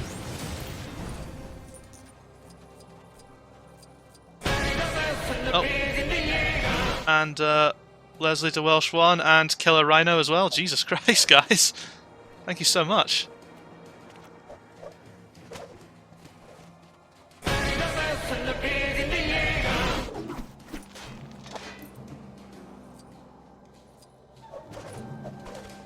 What do you think that bell's for? Jesus, and more combat yapper 230. Oh my god! Keep looking across. I'm not even paying attention to the game now. This is awesome. Welcome to the game dev bitching stream, I guess, where I just sit and complain about why this game could have been better, and totally forget what I'm actually meant to be doing in it.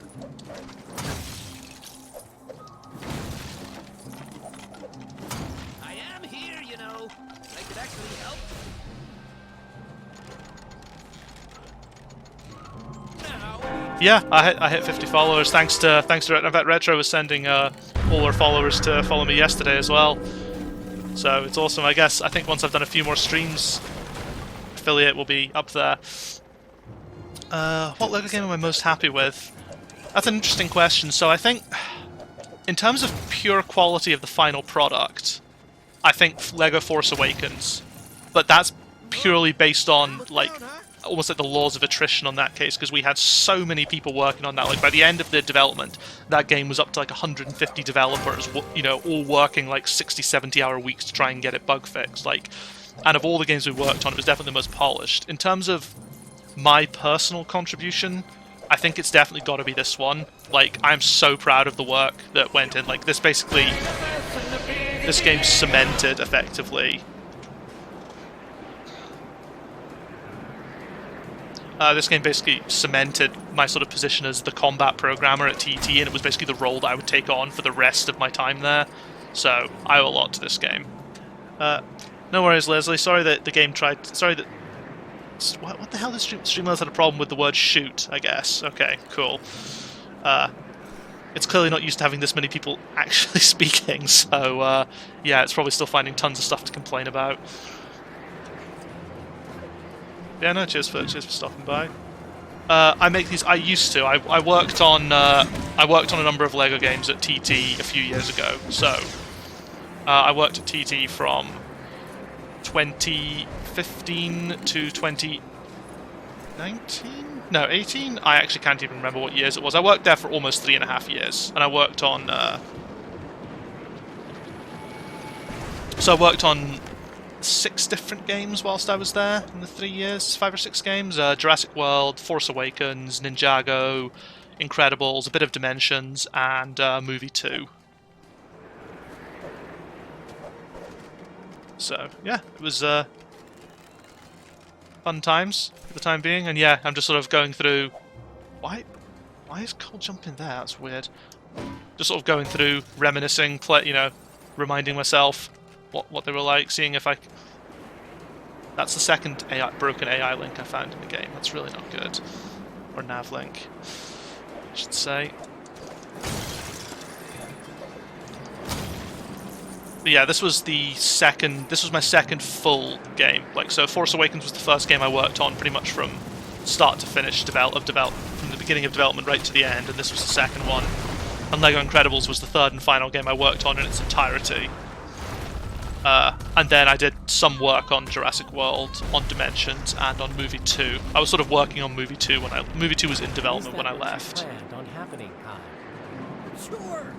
Of course.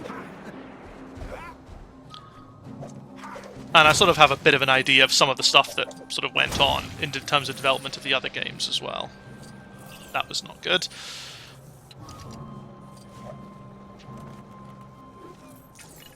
Am I not allowed to stand on those? Just found an infinite fight glitch in Jurassic World. Yeah, Jurassic World is the one I can take. I mean, besides maybe Dimensions, because I only worked on that for like a month to help out with one feature. Jurassic World is the one that I know the least about in terms of what's actually going on in it.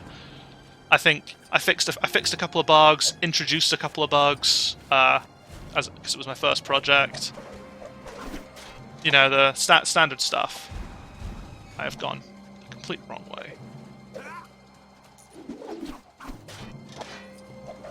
But Jurassic World introducing bugs, I can, you know, I'm just going to blame that on the fact that it was my first gig in the industry.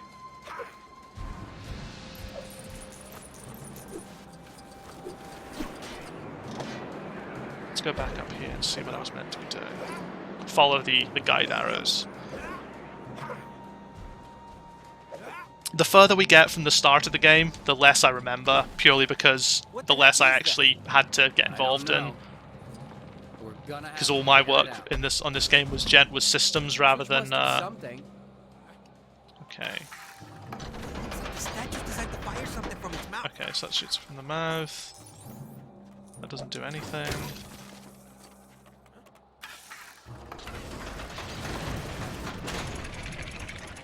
That triggers. Okay, so that turns it. Okay.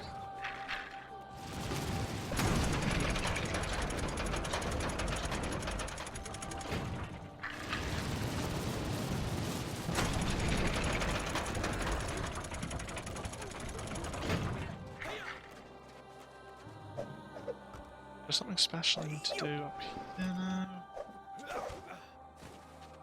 Let me just look around.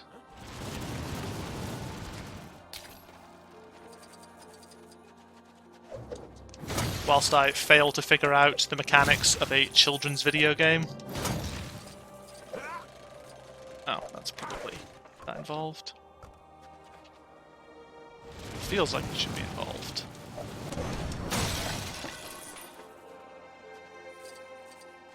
On. Okay, that's just a shortcut door.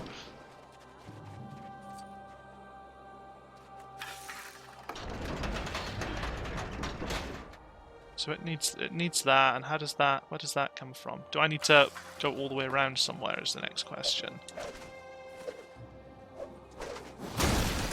God, it really has been a long time. Okay. This direction there is... Okay, so that's the direction.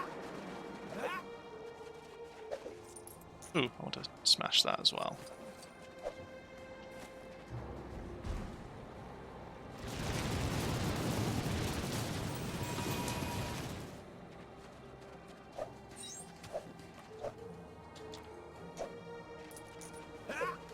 Okay. Oh, I'm being super blind.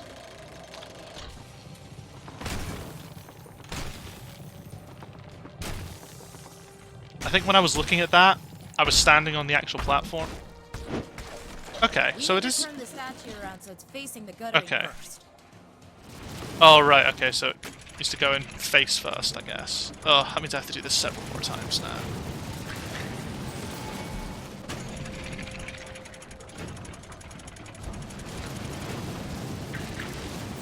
Welcome to the segment of Rachel cannot work out how children's puzzle works.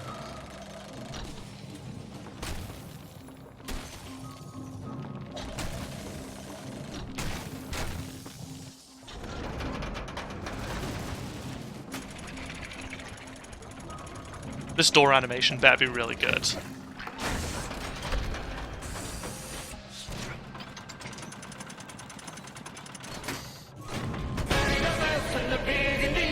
That door animation was very good. Oh, thank you for the follow, Skojacked. And oh, and also to RDW040, who I think I didn't call out earlier. Thank you both very much. Shockwave, shockwave, maximum shockwave, dash shockwave. Decisions.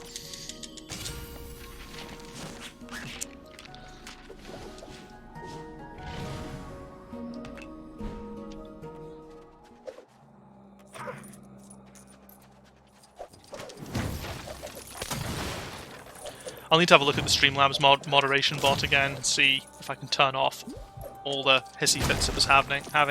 I was certain I had already done that, but clearly not.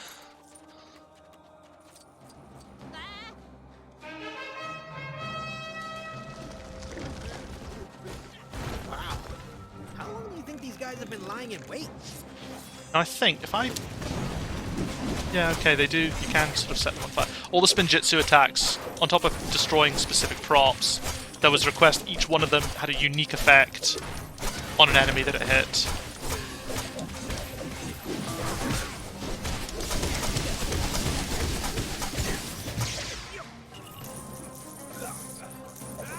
Give me the studs.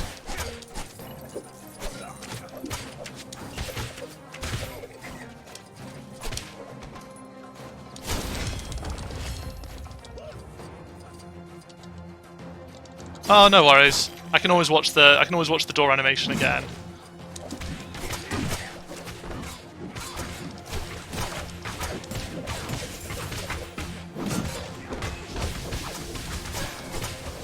I really wish we'd added an air dodge into this game. That would have been awesome.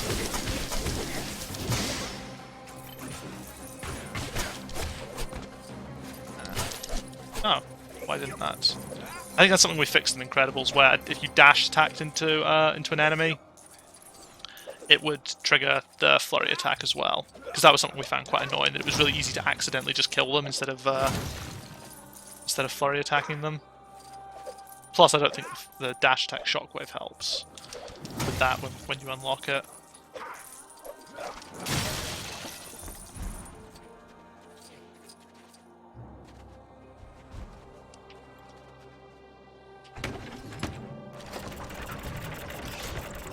So I think this warlord switch. I have a feeling. I think that is just copied from the strength switch from Star Wars, the Chewbacca switch.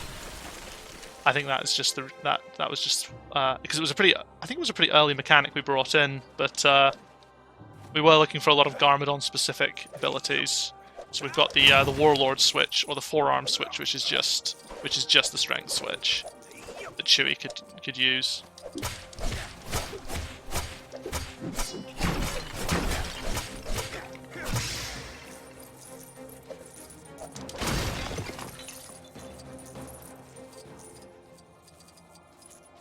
Where do we draw the line? In terms of at LEGO, there was no line to draw. It went out. The release. We learned what the release date was before we learned what the game was. Generally, on the LEGO games, that was the one thing that was set in stone from day one. Basically, I think the only time they made an exception was for LEGO Star Wars Force Awakens, where we were given an extra month. But they kind of couldn't help that, considering we spent months working on that game without knowing anything about it, because they wouldn't let us see film footage. Or tell us what the plot of the film was, because they wanted to keep it secret. But we still had to make the game regardless, so that was interesting.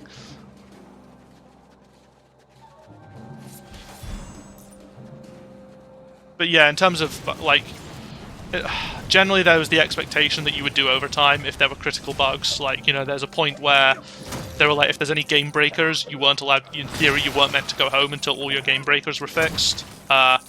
I stopped caring about that by the time this game came out. For Incredibles, when Incredibles came around, I couldn't give a fuck.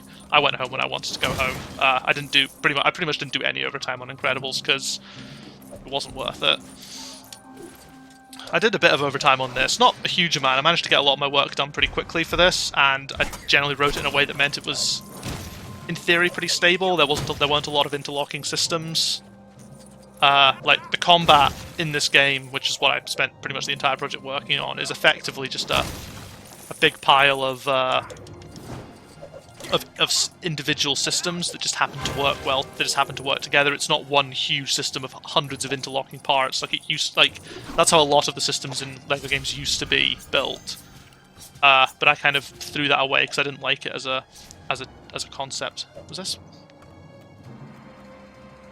there something I was meant to get here that I just totally missed? I have no idea.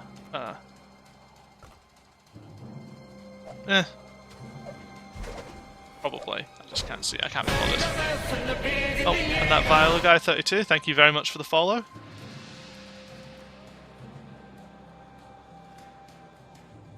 For the Star Wars one, so... Okay, so as far as I'm aware, I need to be careful what I can say here in terms of NDA, because like, Lucas liked to sue people.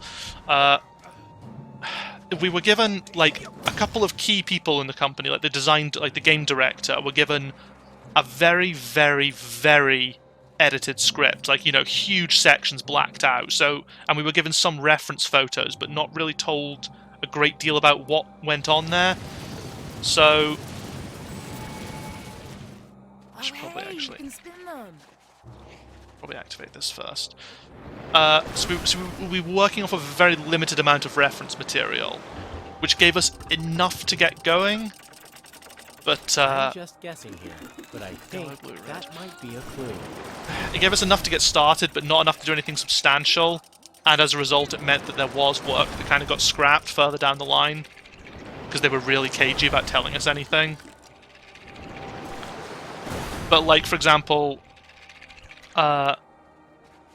we couldn't really begin work properly until the film came out and all the employees could go watch the film and go, oh, okay, that's what that looks like. That's what happens. That's how this works. So yeah, like, you know, the first thing was, so the first character we put in the game was Rey, and it's like, okay, well, we're fairly certain there's going to be a character with force powers, so we'll start designing all the force powers we think we can make mechanics out of.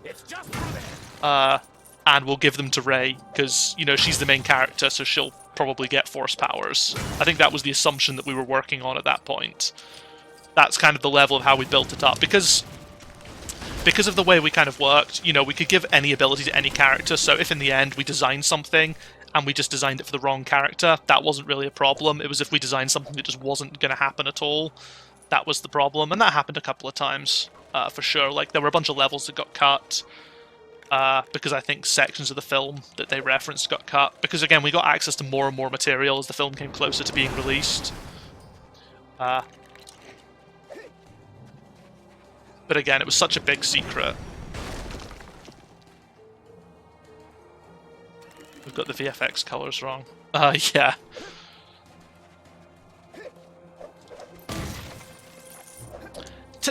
In fairness, though, I think, like, for example, the way we captured, like, say, Kylo Ren's lightsaber, I think the VFX on that was pretty cool. This is all free placed. Oh.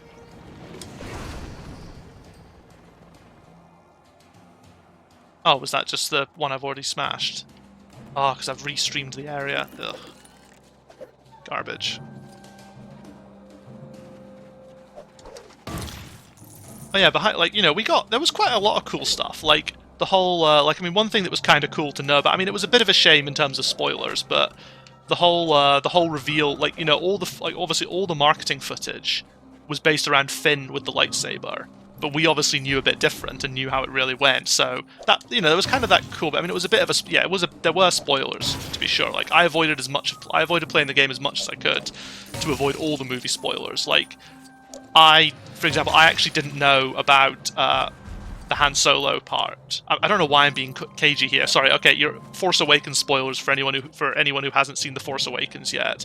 I didn't know about the Han Solo death. Actually, that was something I hadn't played that section of the game at all. So that was a genuine surprise for me in the cinema. But the whole Finn being a Jedi, I knew was a big bait and switch, and that was kind of funny especially considering I'm in a group. Some of my friends in my group chat were obsessively theorizing about every frame of those trailers to try and work out what was going to happen, and I was just sat there like, oh god, you guys have no idea. So that was kind of fun, knowing all that stuff up front. But knowing that stuff took a lot of trying to make a game you had no idea what it was even about. Oh god, come on. Oh, you're kidding me. Can I? Okay, nice.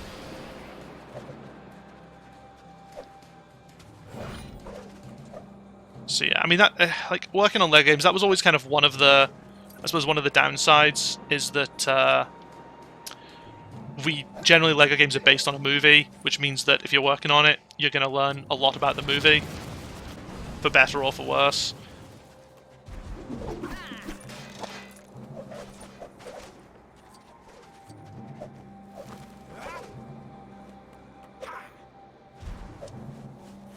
I mean, it's not always a bad thing. Like, you know, you can learn early if the movie's going to be a pile of shit.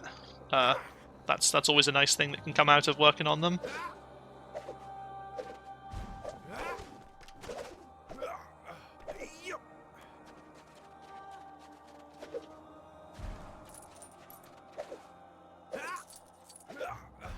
So Force Awakens was fun. I mean, there were a lot of problems developing it, and I did a lot of overtime on that game. More overtime than I've done on any game since. Oh, the game just crashed. Cool. Right. Nice one. Let's see how much of the game is... Let's see how much I have to do again.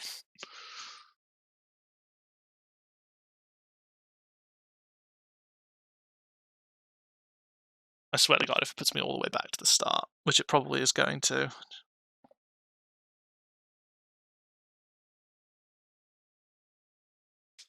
I'll probably not stop to smell the flowers if it does put me all the way back to the start. I'll try and just blitz through and get to the next section of the game. Oh, man. Oh, cheers for the host loss. It's much appreciated.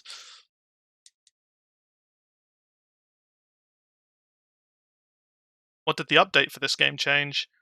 I'm trying to remember if that... So, I'm trying to remember how we patched this one, because we didn't patch it anywhere near as thoroughly as we did for LEGO Ninjago... For LEGO... Dan, if you're still in chat, did we do a day 30 patch for this one, or was it just a day 1 patch? I want to say we did a day 30. But also, it wouldn't surprise me if we didn't give enough of a shit to do a day 30 patch.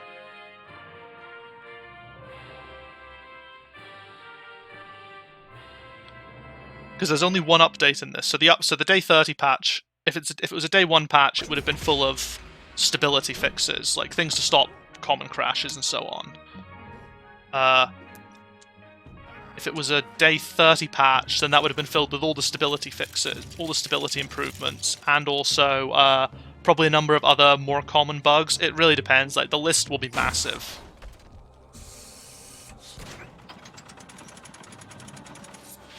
Okay, so there was a day. Oh, okay, I'm back. I'm only back here. That's not so bad.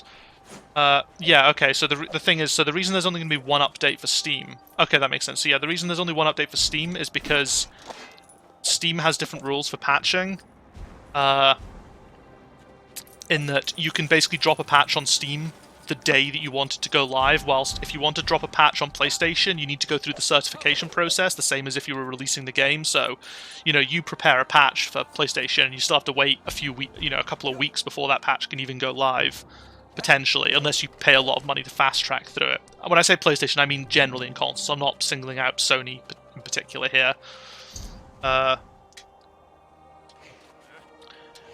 But on Steam, I have a feeling that the day 1 patch was actually bundled as part of the base game for Steam because we had it ready. You know, we had the day 1 patch ready the day before launch, and for Steam we just clicked and just updated the launch package for Steam to be the version with the day 1 patch, and then the update, the one update we've done on this. Fuck, Jesus Christ, that's the same place. That's interesting. That's very interesting. I'll maybe try and take a different route.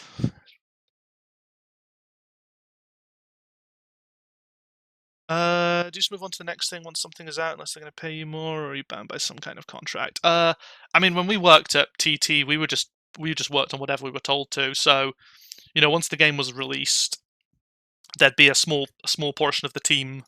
Sorry, I'll move my mouse again. There'd be a small portion of the team kept on to continue doing patch work for it, maybe some DLC work if that was necessary, and then the rest of the team would move on to the next game, which would have probably been in pre-production at that point.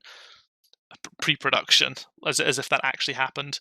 But generally, what would happen is because there was like one full team at each studio and kind of like a skeleton team as well. So what would happen is the game. You'll have noticed if you look at a lot of the games, you'll notice that they alternate who the game director is and the lead programmer and everything between each title sometimes.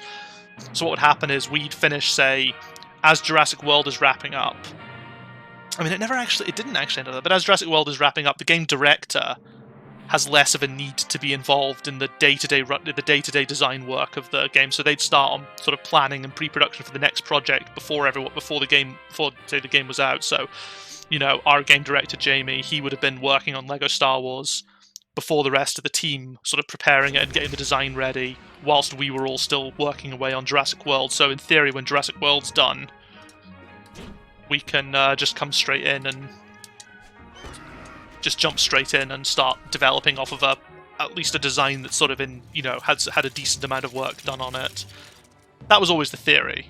The reality kind of varied.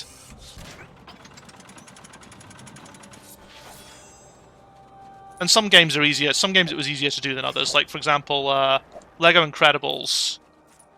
For example, even though we knew absolutely nothing about the second film, you know, we had the first film to go off of. So, you know, we could, you know, that was pretty much what the majority of the pre-production and everything was. It was just, oh, okay, we'll just use the first film as our baseline, and anything that we'd learn about the second film, we can sort of chuck in as an improvement.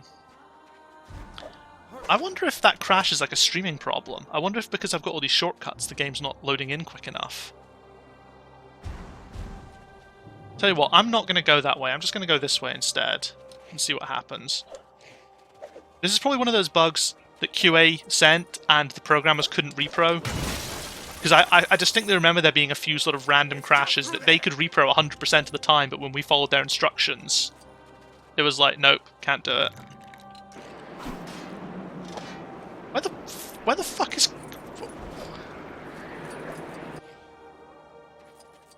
What is going on? Okay. Better.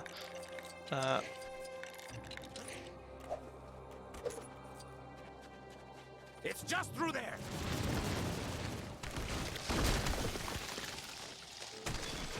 If you skip the Spinjitzu cutscenes, the game crashes all the time. I don't think I skipped them, though. This is bringing back memories. Cool. Well, that's a 100% crash. Whatever I did, whatever I've done is evidence that. It's huge. Think of the parties we could have in a place like this. Yeah, there's probably something. There's something weird going on. Like that's clearly I didn't even realize that was a pure free play area. So maybe it was just something that was missed. Dan, how do you explain yourself? I don't know if it was you on this level or not. And even if it was, I don't really blame. I wouldn't blame you anyway. These levels were fucky enough to work with. Is every LEGO game based off the same base? Yes. There is the same huge code base, which all LEGO games pretty much begin from. Some exceptions like LEGO Worlds and LEGO Movie 2, because LEGO Movie 2 is based off of the LEGO Worlds technology. But yeah, effectively there's a code base which will usually just be the last game the studio worked on, will be the baseline. And all the game-specific stuff will be taken out. So all the stuff that's specific to that game, any overrides to that game will be taken out, and we'll kind of go, right, okay. So, you know, we'll start with a base game where your characters can run around in an empty playground, and then we'll go, okay, so we want this ability to come back from this game, so we'll just go find the code and turn it on for the game. And yeah, so in terms of a starting point, there's a lot. It can be pretty quick to get a new to get another LEGO game off the ground. Jesus Christ, off the ground, because it's coming from the same point. Although there's always about 10,000 things that we need to do at the start of a project that nobody remembers to write down that we need to do at the start of the project. So it's just like, oh yeah, we need to do that. I was like, why isn't this working? Why isn't this working? And we find it's like, oh, okay, we needed to switch on this flag in this text file somewhere to say that the game was doing this. Make sure we remember that for next time, and we all lie and go, yep, we'll remember that for next time. And it doesn't happen. And then it's just the same bullshit every single time. So like, for example, I think when I started work on LEGO Star Wars, one of the first things they wanted me to do was they wanted Rey to be able to use a 12-pole. And it's like, okay, so we've got a 12-pole set up exactly as it was in LEGO Jurassic World, but Rey's a blank character, so what do we need to do to get her working? And then we jumped and she would grab onto the 12-pole, but wouldn't swing. And it's like, why the fuck is she not doing this? And we were like, you know, trying to copy, like, Ellie Sattler's text file, and it was like, why isn't this working? And then Ultimate weapon. I can't imagine. From LEGO Star Wars 1, no. So there was an engine change at some point where they kind of rebooted a lot of stuff. I can't remember when it happened. I want to say it was around Batman. The oldest game I can think of that I saw code for. During a raging war, a real big one. Yeah, I'm trying to think. The oldest bit of code I can think of is maybe Complete Saga. Also, there was some rendering code from Prince Caspian as well. Boy, she was not Lego Prince Caspian, just Prince Caspian. Hang on a second. Mom said that you met in a copy room? I don't even know what that is. So yeah, so there was a sort of a big sort of tech change. I was speechless. Or I mean, if there was code from that game, it's not explicitly written to be that code. Like, you know, we can only really work out what code was from what game if it was specific to that one game, because we'd have to wrap it in like, if it's this game, do this. And the oldest one I think was Complete Saga, or one of the Batman games. Do you fight here often? So, you want to maybe, I don't know, beat up a bunch of these guys with me? Sure. If you think you can keep up This with is, me. I believe, Greg's favorite level, with about 10,000 crawlies in it. Garmadon, aren't you a bad guy? There's only 2 of them. Oh, that was fun. That was cool. Wonder what happened there.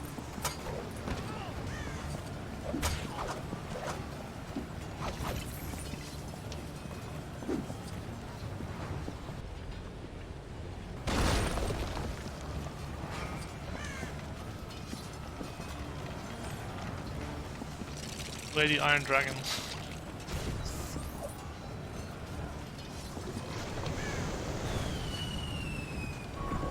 Okay, yeah, I've seen that there's a bunch of launches that you can do.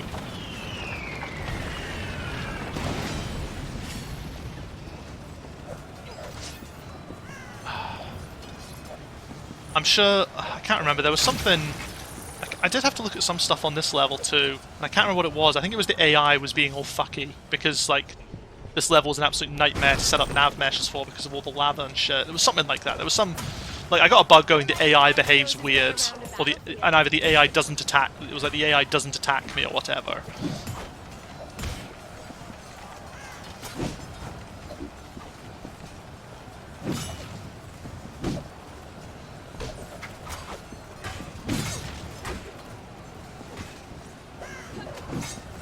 You fight with great honor.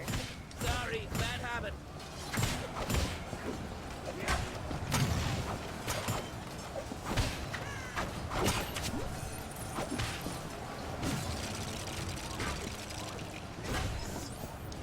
What type of enemy even is this? Oh, okay. Wait, I forgot this was a thing.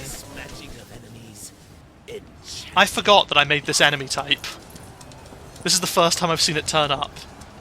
Yeah, this is the I think it's called the Clash attack. It's honestly like Weapon Clash something. I actually forgot that this was a thing in the game. And I think I got the original design, and I said this design, and I think this is one of the ones where I actually chucked in a little bit of design as well, and just said, no, here's how Weapon Clashes work in Dynasty Warriors, can we just make that? And I think the response was, yeah, okay, let's make that, it's kind of cool.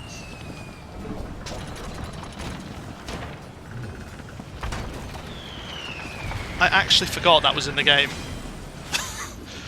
It's like, it's so weird, because obviously when I'm doing combat stuff, I don't know at what point it's going to show up in the game on terms of mini-bosses. Like, I was just kind of told, okay, we want to make this next, because it's turning up, because obviously the levels are made in, aren't, you know, the order you play the game in isn't the same. It's like a film, you know, you don't make the levels in the same order that you're going to necessarily play them. You make them based on just, in terms of what assets have been made available to us, and so on, so... Has anybody ever told you that you have a cute snarl? So, you know, this, you know, that particular mechanic, actually, now that I think about it, I think I made fairly early on, because it was pretty straightforward to do. Like, there really wasn't a lot of work involved in terms of making the weapon clash mechanic, compared to, like, some of the other things that the enemies do. It was just a special move. We just had to pair to it. We just had to basically go, okay, well, when under these really weird conditions,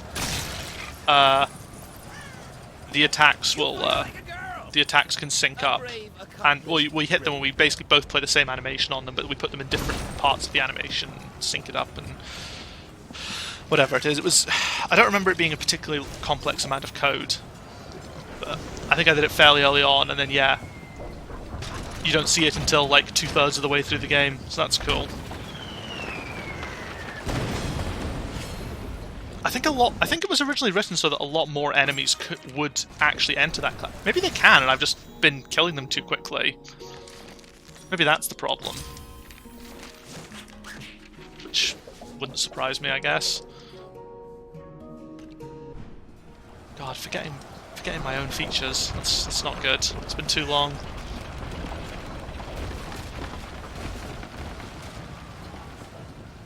You think you can best us with that?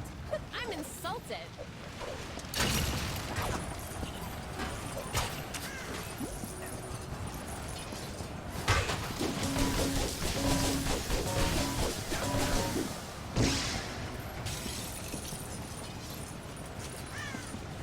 Garmadon's wire foo's alright, but it's slow.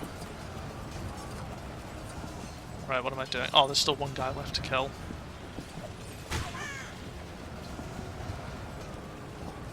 I didn't...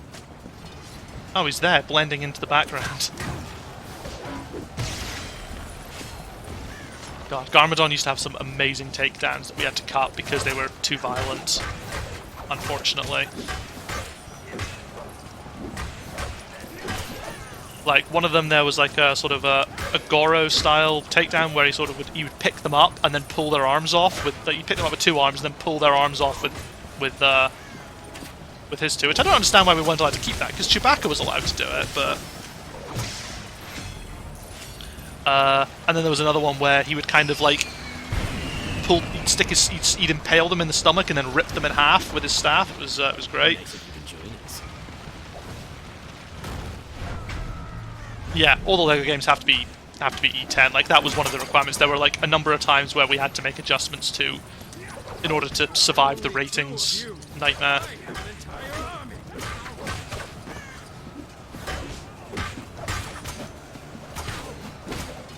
You're not cut out for the battlefield. What do I do now? So I work at I currently work at Playground Games on Forza Horizon 4 on the live team. So yeah, that animation you saw there, that used to be, I think, arms being ripped off.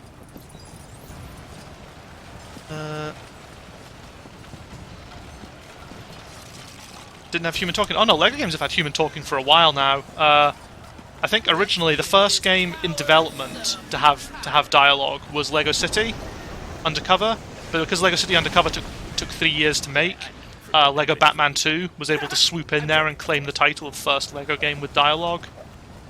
I think it's a mistake, because I think genuinely, I think the games became less funny after they became less funny, and it became a lot harder to, or conveying puzzles became a lot more blatantly obvious because characters would just flat out say what you needed to do.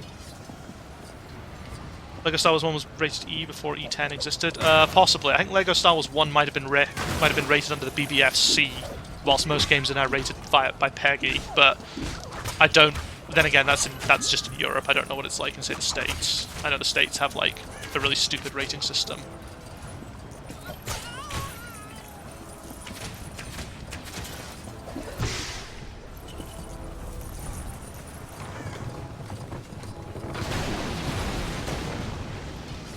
And when I say stupid rating system, I mean the stupid rating system I think of is the film one, and I have a feeling games fall into a similar category. I don't know if they use the same one for games anymore, but I know that the film rating system in the United States is absolutely is so bad, it's so shit.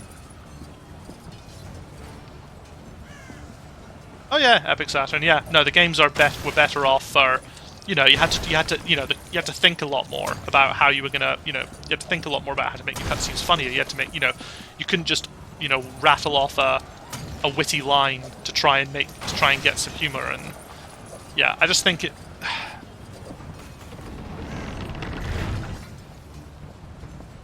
No, I don't have an Instagram. I mean, I have an Instagram which I don't really use, and I don't post car photos. I don't post a lot to do with my current work. It's kind of always been a thing. Like I wouldn't have been doing this stream if I still worked at TT. I kind of try and keep my current work and my sort of outside of work separate to a degree. I'll promote stuff and everything, but like I doubt I'd be streaming Forza Horizon 4, for example, unless there was like something we really wanted to show off, maybe. But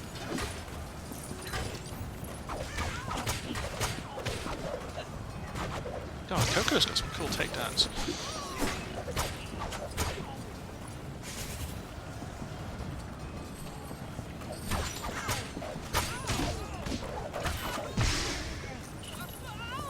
Run of all the games with grunts, that'd be good. Yeah, because another thing is cutscenes tend to be a lot quicker. When you can't just fill them out with dialogue. They tend to be a bit snappier. But I suppose part of the reason the cutscenes are so long in these games is to hide the loading again. Your idea was to use a catapult? I like you more than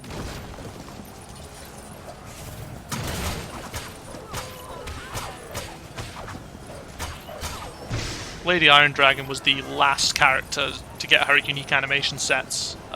So the animation sets in this game, for anyone who hasn't noticed, are based on the weapon that the character has, not the actual character specifically. So each of the main characters has a different weapon, and we developed their animation sets, and then everyone who uses the same weapon as them just gets that animation set, and Lady Iron Dragon was the last one in development.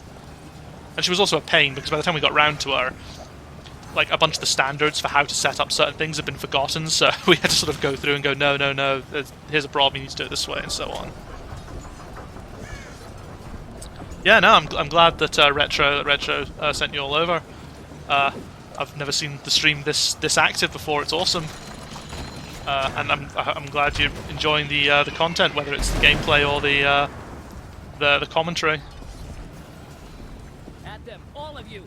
Don't let them progress. 22 hours, 24 minutes. I mean, I'm trying to think, how many grunt games are there? I don't even know how many LEGO games there are at this point. And it depends. Are you counting non-TT LEGO games like LEGO Island and so on? Yeah, no, I'm happy to continue talking and sharing this info until I get sued, and then at which point I probably can't do that anymore. But, you know, John Byrne's allowed to do it on Game Hut, so whatever. Which is also a great, an interesting resource. If you want to learn about how, like, TT's really old games, like all the pre-PS2 era games were made, John Byrne's done, like, a million videos on how they're on the coding secrets. They've got really clickbait type. I swear to God we fixed that bug, but again, it probably didn't make it into the final patch, because it was so hard to repro.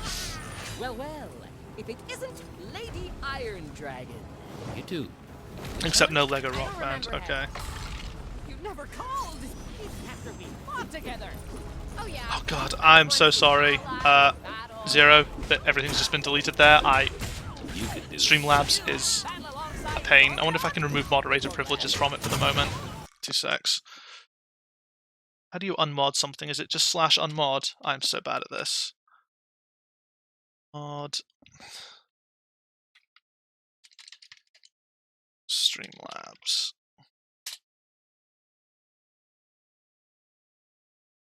I bet it's for the word Lego. I bet that'll probably be it if Lego's in all caps. But I'm fairly certain that I put a very, very loose thing. I'm sure it's something like 45. I'm sure it's like, you know, I need to look over it again. So yeah, I've unmodded Streamlabs for the moment because that's just a pain. I think there's few enough people in here that I can moderate the stream myself. Famous last words. What's he got that I haven't?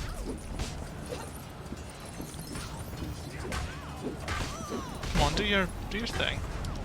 Come here and I'll... There we go.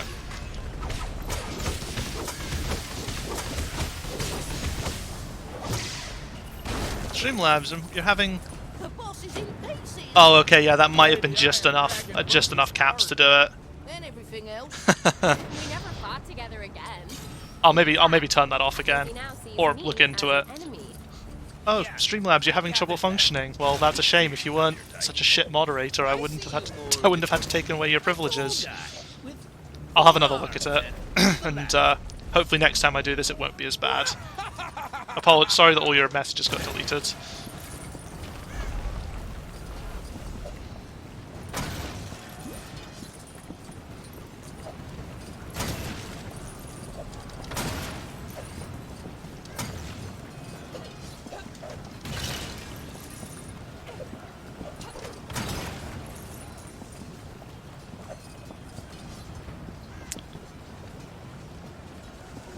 No LEGO Star Wars games pre-Skywalker Saga.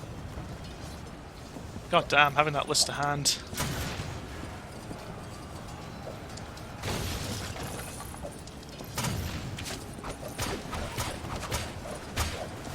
We should light up those rockets like they were fireworks at our wedding reception. Pardon? Nothing.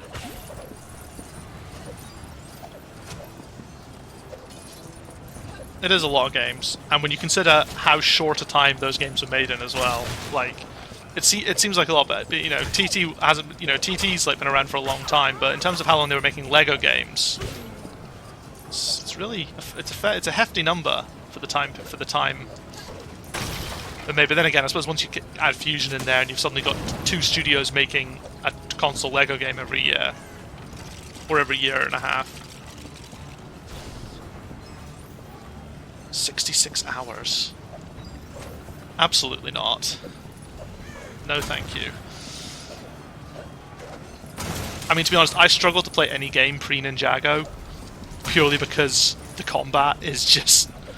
I'm not trying to blow my own horn or anything, to my own horn, but fucking hell, the combat in pre-Ninjago is just fucking dire. Like, when I played through Force Awakens, I was like, oh god, this is what it felt like to fight things.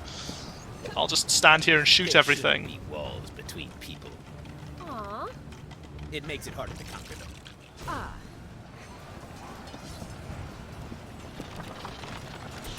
Once more, into the breach! I'll be interested to see Skywalker Saga when it comes out. I might actually play it on like launch or so, get it on PC and stream it. The only thing I'm falling for is you. Lady Iron Dragon.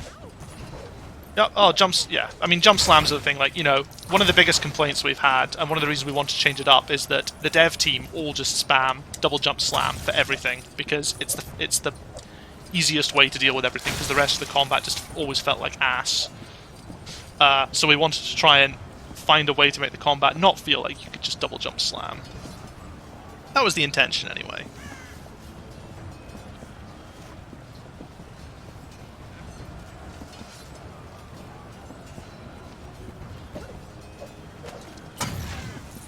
So yeah. So I am interested to see the... So yeah, I think this enemy type's called like a captain or something? Garmadon, leave him alone.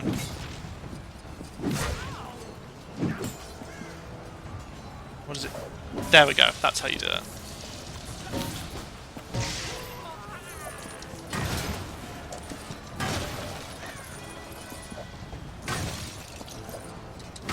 Oh yeah, spamming homing attacks.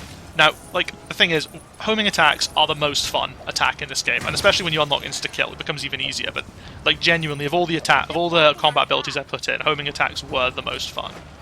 By a mile. And it's the reason why you do more homing attacks and why the tutorial for homing attacks is a bit longer than the others, because we were really happy with how it felt and we wanted to show that off.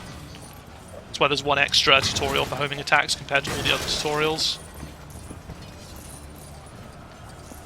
Just to drive home that this is a cool move that we're happy with.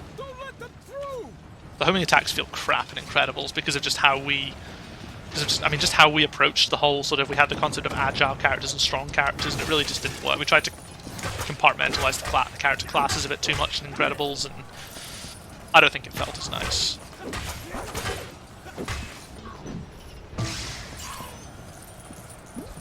But there were some things in Incredibles that were cool. Some of the super attacks were quite cool. Getting to work on those was fun.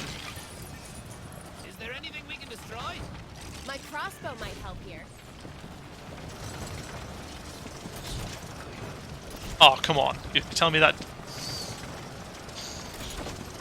Yeah. Okay.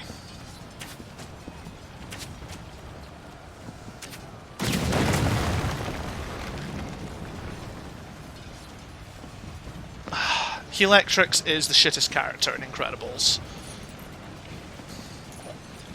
Elastigirl was an interesting one. Elastigirl was quite tough to work with. Obviously her super attack is unique, and a lot of her abilities are unique. Like, the tech, I think, they did an amazing job in the time they had getting that stretch tech to work. But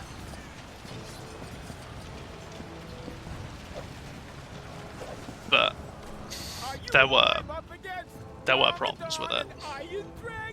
That's Lady Iron Dragon to you. What are you two now anyway? A team? No, I'd say we're more of a couple. Hey, let's not rush things, Garmy. Like, yeah, I really liked Elastigirl's super attack. It took so long to get right compared to the others. Like, I think Elastigirl's super attack took as long to do as the other 3 types of super attack combined, and had a lot more of a consultation time, I guess, in terms of feedback. The others we kind of knew straight away if they were good or not. Is there anywhere around here to get pizza?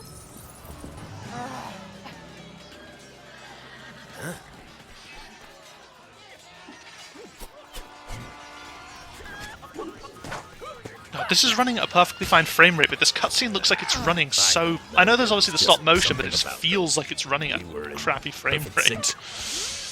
It was like we could read each other's thoughts. We were perfectly matched. It was love at first sight. Lady Iron Dragon? Wait a minute. Okay, what do I do on Forza? So, Oh. again, I don't want to talk about my current job too much. Currently, what I am is I work on the game as a gameplay programmer. So, but as part of the live team. Oh yeah, sorry, I'm just muting the footage just because it makes it easier to avoid copyrights. Because Warner Brothers will try and copyright this. Okay, so in terms of Forza. My work is generally just working on supporting the live team. So Forza Horizon 4 is obviously out in the wild just now. It's been out for over a year now, and we have monthly content updates for that.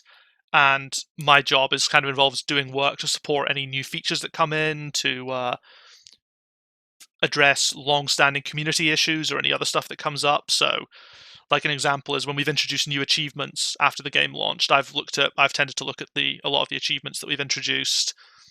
We recently added a photo mode to the. I mean, there's always been a photo mode, but sort of a photo collection for photographing each of the different cars in the game.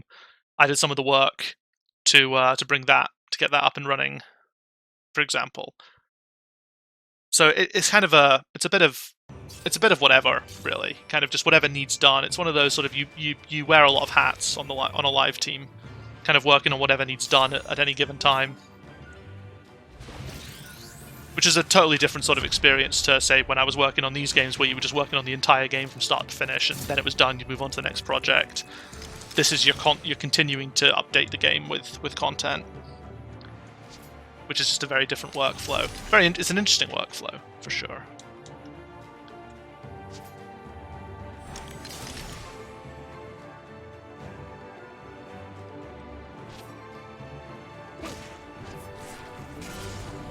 Elemental weapons. God, it was better when elemental weapons were tied to the ninjanuity. Or the ninjanuity? No, the true ninja bar. It was better when everything was tied to the true ninja bar. True ninja bar is boss, and I hate that we don't use it for anything good.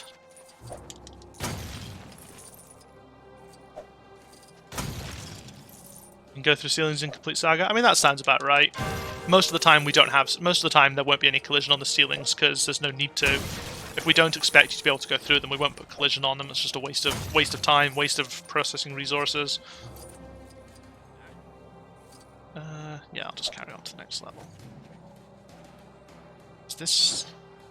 Nope, that's not what.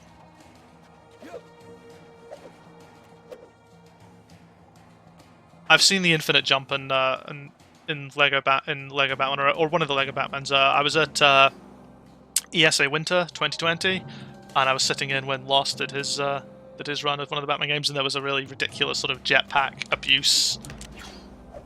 Oh shit, mouse cursor again. Sorry, jetpack abuse. God, this stream's gonna look ass with that mouse cursor sat there for half of it. Oh well. Yeah, to be honest, a lot of bugs that appear in one game will probably appear in the next one. Because again, the code base is effectively the same. So unless we've caught the bug previously, or we don't include the mechanic that allowed the bug to happen, chances are it's yeah. So the latest Pokemon games have a mouse cursor in their credits. Really? That suggests that they're surprised. Actually, that suggests that their credits are a video rather than like a system. Because like the credits in this is it's a background, and then we basically just animate a text. Then we just have a text file, and it basically just animates all the contents of that text file, based on a number of formatting things that are set up in it. So it's weird that that is a thing. Oh wait, I don't know why I was explaining it. Dan, I didn't pay attention that it was you who posted it. I don't know why I bothered explaining how our credits worked. Ghost Hearts is in several early LEGO games. What are Ghost Hearts? I really like how in this cutscene they're discovering invincibility without the extra. Okay, that doesn't surprise me. I really like how they're discovering the powers of Spinjitzu now, despite having already unlocked it earlier in the game. That's one of the weird things that we had to account for, because we wanted all the cool Spinjitzu puzzles, but we were also really annoyed that we couldn't just have them. That's how you found out your promotion, Dan. Jeez, I mean, the thing is that we were always so inconsistent with credits, because on LEGO Star Wars, I wasn't credited as a junior game program. I was credited as game programmer. So technically, in my entire career, I've never once been credited as a junior. I've just been credited as programmer for the entirety of it. Okay, and like Casper and Kieran, I think the hub team, of which Casper was on. Casper got credited as junior, but on the main sort of game team for Incredibles, Kieran was just credited as game programmer, even though they were both juniors. It was so weird. Sorry. No. Let's go find out.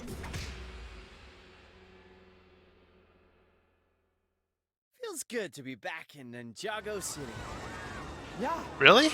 Well, I mean, the Master Wu voice actor is terrible, and the J voice actor is absolutely terrible. And I can't remember if the J voice actor was terrible in the movie as well.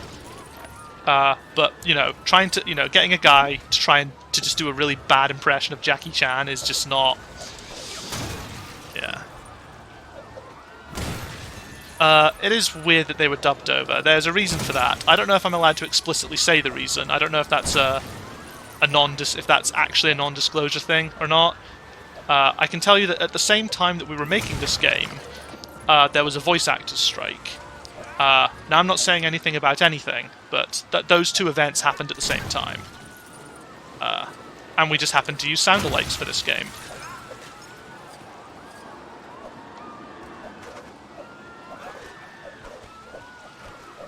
I just remember I remember watching I remember we were keeping up quite a lot with the voice actor strikes. We were wondering if it would spell anything for us as developers, because obviously one of the things the voice actors were asking for was, besides just better pay, better protection for intent. What are they called, like intense sessions? So sessions where they have to do a lot of screaming, because obviously that can damage the voice. But they were also asking for royalties. And in the dev scene, that's obviously a sore spot, because traditionally game devs get paid. Traditionally, anyway. Obviously, I won't. I feel like I'm treated quite well at Playground in terms of my compensation package, but at TT, I definitely wasn't. And in a lot of the industry, game devs are severely underpaid, and have severely underpaid, very little work protections, and tend not to get royalties. So it was kind of weird for us sort of sitting there seeing the actors demanding all these things, and it's like, oh, that's kind of cool that they have a position that they can, they're unionized and can do that, whilst we have to sit here. Oh, well, we have to come in on the weekends and crunch out on a game that we're not even going to get any residuals from. So it was a really weird situation to be in. Like, people are, a subsection of our industry is striking, but we're not. We can't strike because we don't really have any union representation. Things have changed now, though. There is a union representing games workers. I haven't seen any major incidents where they've sort of had to sort of get involved. That's weird. That feels like that should be disabled. But, it's a start. Unionization, it's a tough thing to do, but it's a tough thing to start, because at the end of the day, if you want to start, it very easily could be a career killer, because, if you're known for trying to organize a games union, no one's going to hire you again, because you'll just be a troublemaker who tries to get, good standards for the workers, and, big companies don't like that. I mean, I say good standards, any standards would be a start. As I said, again, I found it was, in my experience in the industry, I think I've been quite lucky in terms of either the company I've gone to has been good, or I've managed to get myself into a position where I've been able to kind of be okay. Like, TT, after doing this combat stuff, which was regarded as one of the only good things about this game, that kind of got me into a fairly sort of cushy position in terms of how I was looked at, so I could kind of get away with refusing to do overtime and stuff like that. A lot of other staff absolutely couldn't, but if I was asked to do overtime, I was in the position where I could just say, no, I'm not doing overtime, and they'd be like, oh, okay.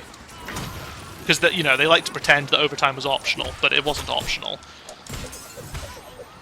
It was optional in that they couldn't enforce. They couldn't say they enforced it, but you'd be overlooked. You could easily get overlooked for things like promotions and so on if you didn't do overtime.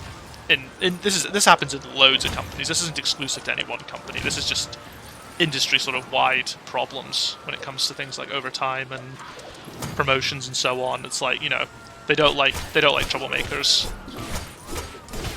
And it's especially bad when as an industry, it's like, you know, obviously we're growing in terms of the number of people who want to get in, and it's so easy to take advantage of, like, say, grads fresh out of university. They really want to work in games, so they're prepared to work for shite conditions.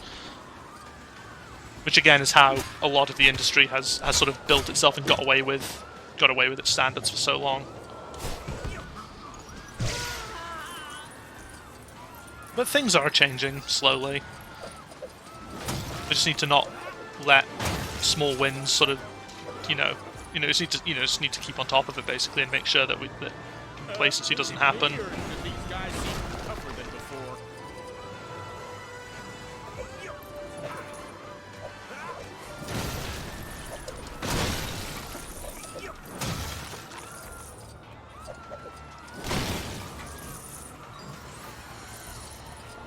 And I guess as well, the industry will improve when the socialist revolution finally happens. You know, that'll be a good time.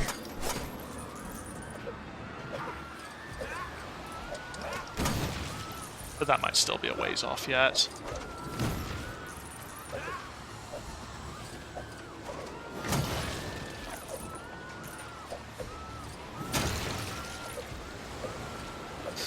Oh wow, that was well hidden. Alright, what have we got? Grabbers. I think this is another one of those Spinjitzu masters. These are characters that are definitely not in the film. So they presumably come from like the TV show or the expanded universe.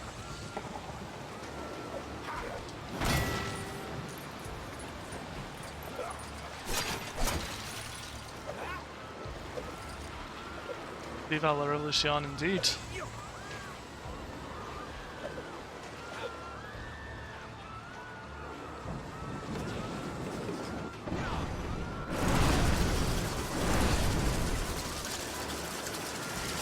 There was supposed to be some tech there. Well, whatever was meant to be there, it's not there anymore.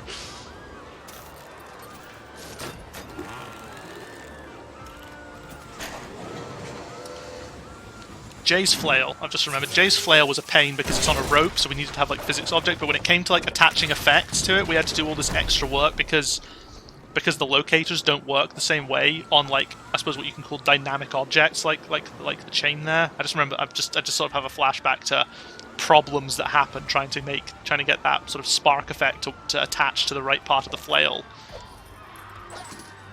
It was not fun. And I think again, in one of the things we sort of built for the sort of the hit detection system I wrote in Incredibles, I think I kind of wrote deliberately under the assumption that it would work on something like the flail. Like, I had to do a lot of extra work. Where am I based? I'm based in Leamington Spa, just outside. I said just outside Birmingham. I don't actually know how far outside Birmingham it is, but outside Birmingham. That's where Playground Games is based. Leamington Spa, the really bizarre choice for a fairly large game dev hub in the United Kingdom.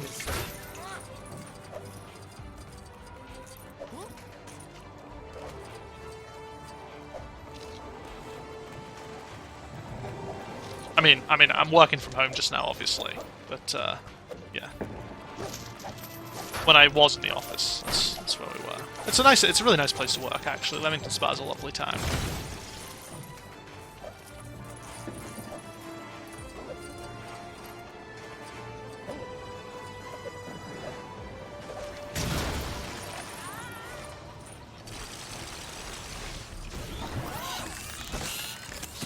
Yeah, Jay taking zombies. That was, I think, quite an early thing that we put in. I'm trying to think how we did it. I think there was a system that was actually, we got to use in quite a nice way for this. So there were a bunch of... there was a tool added to animations. I think the game before this one, it was added by the Knutsford team for one of their games, where when you have an animation, what you can actually do is you can set up an animation set to have multiple animations, but normally with a lot of these things, it'll just cycle between them. But if you flagged it in a certain way, like with this jump animation, you can have it happen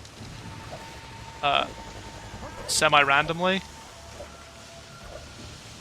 So yeah, it's not happening on a fixed jump here. It'll just happen when Jay feels like it.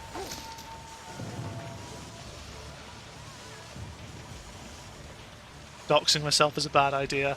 I mean, if they know where I work, they know which company I work at, then they know which town I live in. Or which town I work in, anyway. Is it tough to do what you do from... It's not as easy as being in the office, but it's not as difficult as I imagine a lot of other jobs are to do from home. Like, I'm able to do the work. I just prefer being in the office. I don't like having my workspace and home space being the same. How much longer? I mean, that's a tough one to know. Like, every single games company reuses stuff on every project, even if it's a completely different game. There is no benefit to starting from scratch every time. So it would be really impossible to know. My guess would be probably a few years. I mean, it kind of depends, because when you say not reusing code, it's kind of like, well, what do you start with in that case? Because, you know, the LEGO games are made in their own engine, so it's like, do you have to write the engine from scratch as well? Because in which case you'd be spending several years just writing an engine, and you'd have a bunch of gameplay, you'd have a bunch of non-engine programmers sat around doing piss all for that time. So if you were saying keep the engine code, but all the gameplay code had to be rewritten each time, it's still kind of hard to know where to draw that line, I guess. Starting from complete scratch takes a very long time, though, for modern games anyway. Older games it was different because they were simpler and they gradually built up from there. Oh yeah, an entirely new engine. If you wanted to produce something like this, you'd probably be looking at... I mean, I can't even put an estimate on that. I'd say at least 5 years, maybe, if you wanted to start from complete scratch, with absolutely nothing as a sort of baseline. You know, you want to spend several years building the engine, and then several years building all the game systems on top of that, and then, you know, a year and a half, 2 years building the game on top of those systems. But that's a really rough, sort of uneducated guess based on not really very much information.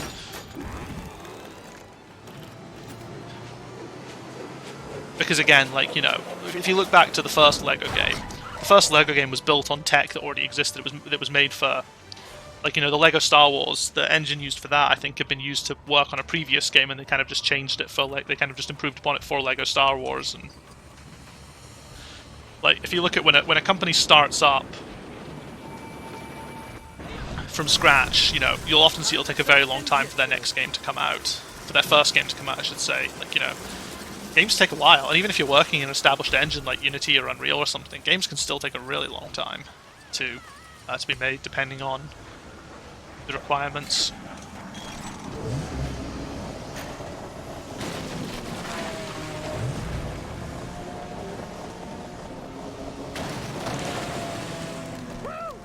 We're safe! Beach? Beach. So yeah, it's tough to call. It really depends on the game. Like, again, a LEGO game, I don't know, because, you know, theoretically, you know, we could in theory make a LEGO game in 7 months. You know, LEGO Movie 2 proved that, but at the same time, like, LEGO City Undercover took like 3 years to make, and it was on the LEGO tech, but it was just so ambitious and so different. And again, those were working on very much... I mean, there were obviously tech improvements. I mean, like, LEGO Worlds took several years before it even made it to early access, because they had to write all that new tech for the world generation stuff.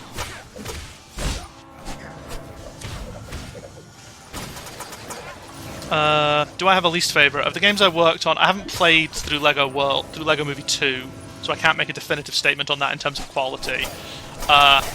I think in terms of development experience, like LEGO Movie 2, I was kind of, because I was in the process of applying for new jobs pretty much from the beginning of that game, I wasn't really that invested in it to begin with. But LEGO Incredibles is my least favourite of the titles I've worked on, I think. Maybe, I mean, the LEGO Dimensions, I think, is a worse game. Like, I really don't think LEGO Dimensions is very good at all. But I didn't work on it for very long, and the feature I worked on I was pretty happy with. So, it's hard for me to judge that. I have issues with LEGO Dimensions, but in terms of games I worked on fully, yeah, LEGO Incredibles I was not happy with at all. This one I at least had, I thought, you know, the stuff that I did and what the team brought to it and tried to do was at least admirable, but LEGO Incredibles just didn't really have anything of much value, in my opinion. Which I know is really harsh to say, because, you know, I have a lot of friends who worked on that game with me, and, you know, there were people who were very, very passionate about it, but I wasn't one of those people.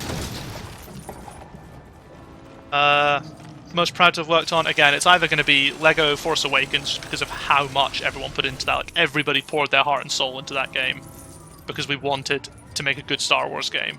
You know, LEGO Star Wars is where where TT really, you know, made its name,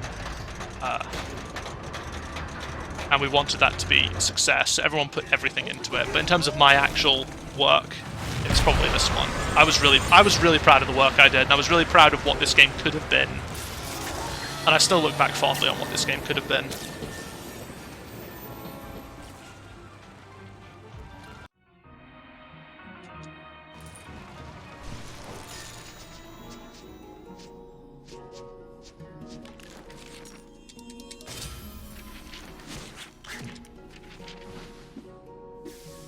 So yeah, like, as much as I like to be critical and stuff, like, you know, I think, you know, I don't want to, like, ever, when I say the game itself is, like, bad, I'm not trying to, like, shit on, like, the work of any individual who worked on it, or anything like that. It's just, sometimes it's just, the whole process just ends up just not working out. And again, a lot of the problems I think LEGO games have had have come from factors outside of the actual development team. Like, that's one of the reasons why I left TT. I felt that the development team, the ones who were making the game, the ones who, you know, really knew about the games that they were making, sometimes were being overruled on and basically being forced into bad ideas out with their control, without really having any control over that, and I wasn't a big fan of that.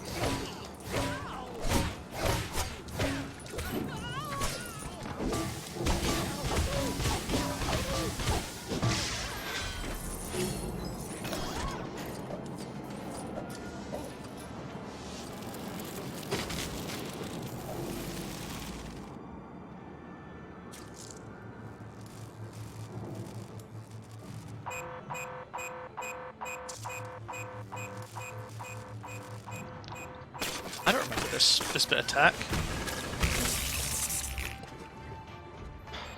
Those are Crash Bandicoot TNTs. That is, like, right out of Crash Bandicoot, that is.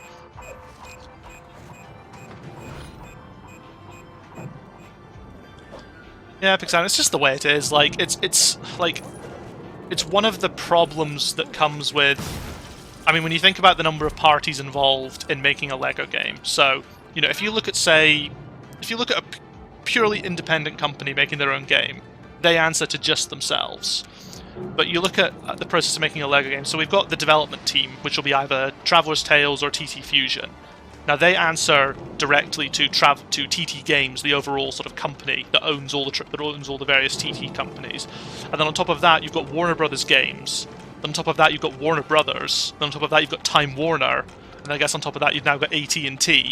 And then on top of that, in terms of who has influence over the game, you've also got the Lego Group, who have say. And then you've got the IP holder of the franchise you're working on. I mean, LEGO Ninjago is held by LEGO anyway, so it's not a problem. But, you know, if you look at something like, say, Star Wars, you've kind of got, you know, you've got TT Fusion working on LEGO Force Awakens. Then on top of that, well, let's look at Incredibles, since that was the one that had, you know, I said was a problem. So you've got TT Fusion working on LEGO Incredibles, you've got TT Games sort of running the show, you've then got the LEGO Group to discuss how LEGO and Incredibles should work, you've then got Pixar, who are making the film, then you've got Disney on top of that, sort of calling the shots on top of all of that level, and then you've obviously got the higher up things from like the Warner Brothers Games, the Warner Brothers, and then Time Warner, and so on. It's just, there's so many fingers in the pie, I guess, at that point, that it's really easy for the dev team to get overruled on matters.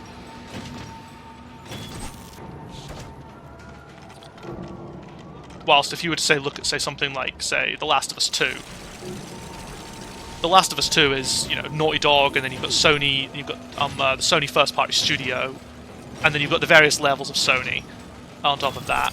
But again, like, the various levels, generally the Sony first-party studio will, you know, it's generally just all of that. So when I say, like, all the various Warner Brothers, to be honest, you know, it was kind of like TT Games and then Warner Brothers. Like, the various divisions of Warner Brothers were less of a problem. It was more just Warner Brothers as an entity.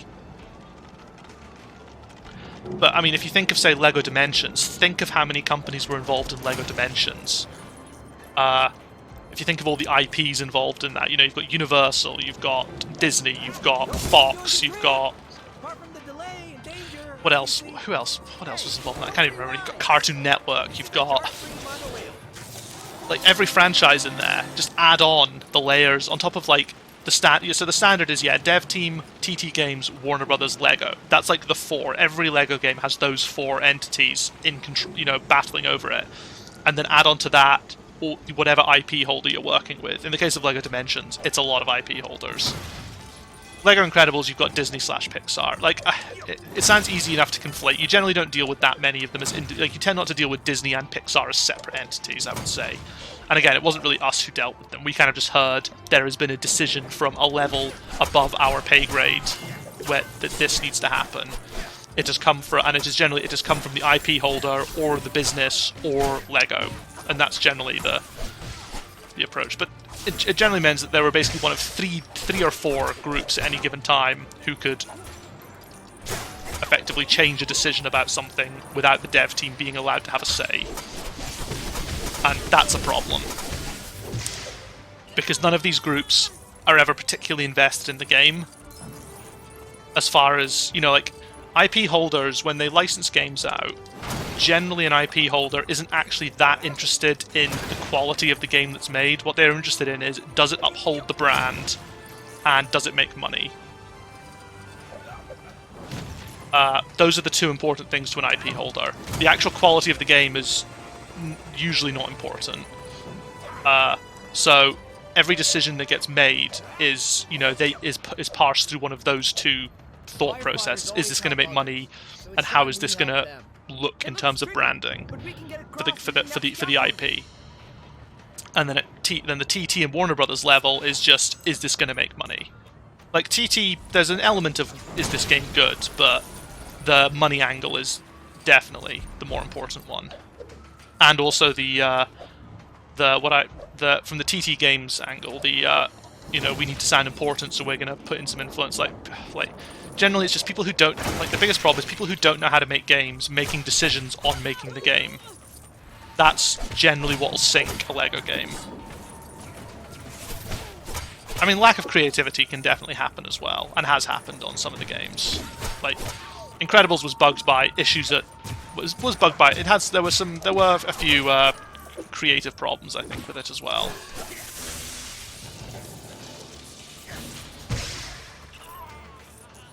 But I chalk that down a little bit, maybe to inexperience. I can't really say too much on that front without naming names. There were problems with Incredibles, caused from a number of things. I mean, I think part and parcel being the fact that the film we were making the game on was crap. So, you know, that's a problem.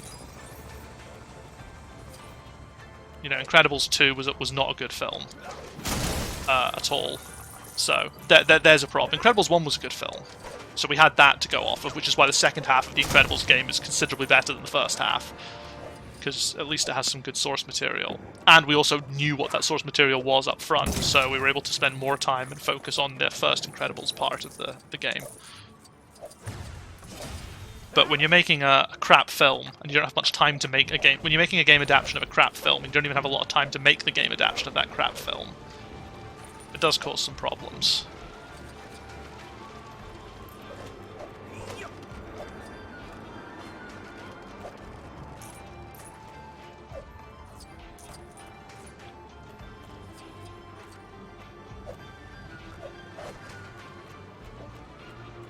I'm going this way, cool.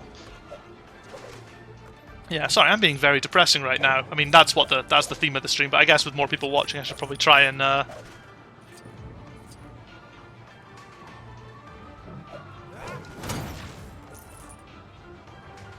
Oh no, I wouldn't dare attack the first Incredibles film. The first Incredibles film's great. Just the second one's a pile of crap. Thinking about it, we're in the wrong profession. And again, I think the second one had potential. I liked some of the ideas.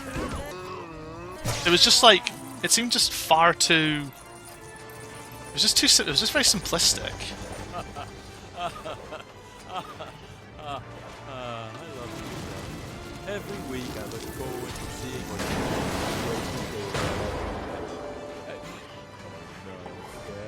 put a red sock in the laundry, and now all his white shirts are... Yeah, I mean, that's the thing. I feel like devs need to talk, you know, should be able to talk more about this. Like, obviously, our contracts are generally very, very restrictive for the sole reason to stop us talking and saying it like it is, and just the general nature of media capitalism and not wanting to hear any criticism about anything, you know. Like, you know, companies don't want, you know, despite, you know, I love hearing criticisms of stuff I've worked on. I think it's really important because criticism is the only way you grow. But despite the claims that people like hearing criticism, the industry doesn't like it, because at the end of the day, it disrupts from the only important thing, and that's money. Thanks, ninjas. Well, you know, I really wanted the second film to be good. To putting out fires. Like, especially when I saw the designs for characters like Void and the owl dude. I can't even remember his name. Is Screech? They were really cool. I loved their designs, and then the characters were just completely wasted. Did I unlock a scroll? Maybe I'll get it at the end of this. Oh wait, no. I think I did. Invincibility. Cool. I'm Garmadon, baby! And then the game just ends just like that. Just shittiest ending ever to a game. No boss fight, no anything. It's just you just hit a trigger and the game's done. Cheers for the GGs, guys. Yeah, I mean, I'm gonna play through more of this. I'll probably just keep playing the side mode and just 100% it and just continue chatting about it and then move on to another game after that. Although it'd be a good time to end the stream, actually, coming up to 3 hours. Yeah, half a level that was cut. I do remember a lot being cut. Yeah, a lot of the end game got cut.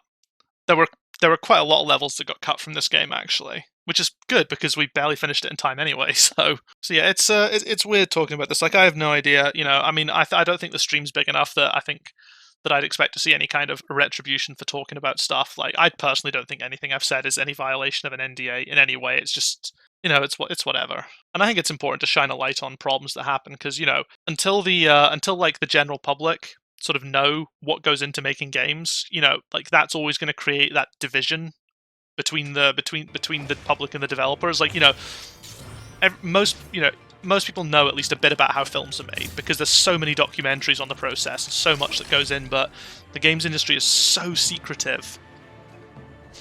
And part of that comes from the fact that secretive nature makes the companies much more powerful and gives them more sway over both their employees and their audiences. It's much easier to control, you know, control the flow of information, you control the people in that sort of sense. And not in like a... And I just think that, you know, we need to be able, you know, developers need to be able to chat more about it and talk about the processes that go on, whether it's just how things are made or the problems that happened or the cool stuff that happened as well.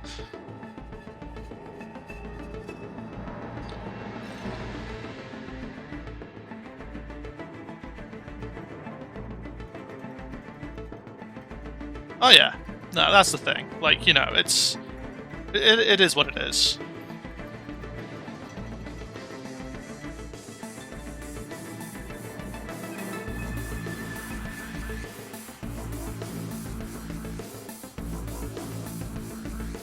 Yeah, no, there is an obsession. There is like this obsession of hiding behind the smoke screen.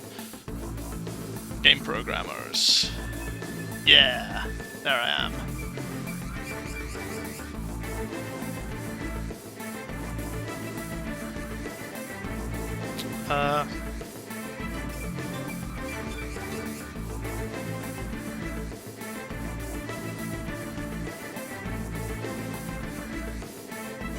Yeah, I'm just trying to think what I was going to say. Yeah, it's hard to know, because like the thing is, contracts are very vague as well, and social media policies are very vague as well. Because, like, you know, the contracts will basically try and say that, you know, your non-disclosure agreement covers everything to do with development of a game until the end of time. You know, there's no timeout on most NDAs. They just say it's an indefinite sort of contract. But, you know, that's that's quite difficult to enforce, I think. Like, and I understand the point of it to a degree. It's to stop, you know, insider trading. It's to stop people going out and just basically quitting and then immediately, you know, developing some amazing bit of tech and then just sharing it all over the internet and everyone gets a head start. Even though I kind of agree that, even though I kind of have the opinion that we should be sharing our tech with each other, because sharing technology is how games get better. But obviously, why I make games to make good games is very different from why the industry makes games, which is they make a fuck ton of money making games. So that's kind of I mean, that's just the capitalism problem again, in a nutshell. You know, the workers and the owners have two very, very different reasons for doing what they do, generally. And that's where it comes from. I mean, but the thing is, NDAs are designed to stop you leaking insider information. You know, leaking confidential information about like technology and I guess like, you know, scripts for films and stuff. But in terms of just saying this game was a pain in the ass to work on because you know, management were incompetent, that shouldn't be. You know, that shouldn't be. You know, that shouldn't. You know, that doesn't count. Shouldn't count if it does. But whatever. Right, once this, I'm just going to let the credits play out, and then it'll go back to the main menu, and then I'll probably call the stream at that. Feels like a good place, and then I'll probably be back in a few days to either play another title, or to continue playing this one, but doing all the free play stuff. I guess it depends. If anyone has any preferences, I might put a poll up on Twitter, I guess. If you're not following me on Twitter, you can do so. The link is in my bio. I don't know if there's a command for it. I can't remember if I've got... Do I have a Twitter command? Let's find out. I do! There you go.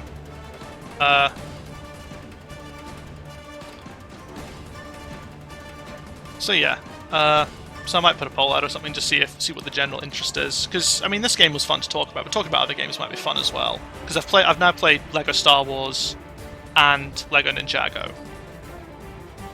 In terms of games that I worked on that I also own on PC, I've got LEGO Jurassic World.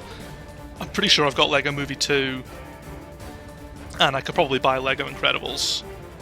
And I've got a bunch of other LEGO games on my PC. Like I've got the Batman ones that I got free from the Epic Store, and I've got I think I've got LEGO Harry Potter, maybe.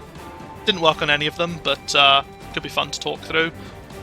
I think I might have Superheroes 2, and I might have bought all the DLC for it as well. So that'd be an interesting one, because I didn't work on Superheroes 2, but I did have a look at it, because when we were making Ninjago, we were pinching, you know, we had a look at, you know, there were some things that were developed in Superheroes 2 where they were like, oh, we kind of want that. Can you go have a look at how Superheroes 2 does it and see if you can bring it across? And then similarly for Incredibles, especially Incredibles, because obviously it's a superhero kind of game. So it was like, oh, they did this thing in Superheroes 2 that we want. And I did get free copies, yes. I've got a pile, I've got them all still sealed here. But I also bought them, so I bought them separately. So I keep my sealed copies as kind of like mementos. Along with the trophy, along with sort of the cool trophy brick that you get for working on it. I'll see if I can find a picture. TT Games trophy dev bricks. So yeah, for every game we worked on,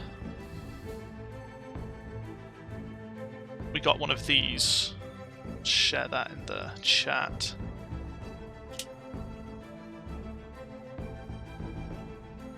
That is a really broken link. You may need to copy paste it.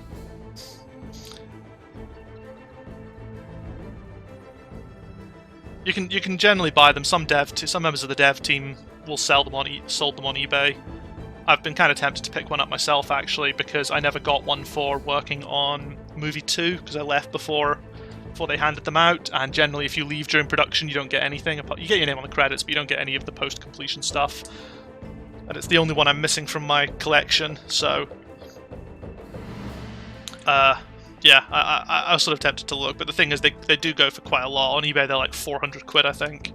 It kind of varies on which one you've got, because obviously some games have a lot of... the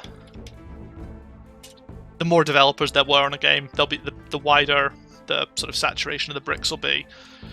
LEGO Movie 2 developer brick. Let's try something else then. It's so hard to get the actual name.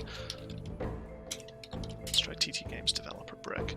Okay, yeah, so there you go. LEGO Rock Band, 350 quid. LEGO Movie 1, 350 quid. LEGO Friends, 300. Yeah, they kind of vary. But yeah, between 200 and yeah, there's BB-8, 500 quid for the trophy brick.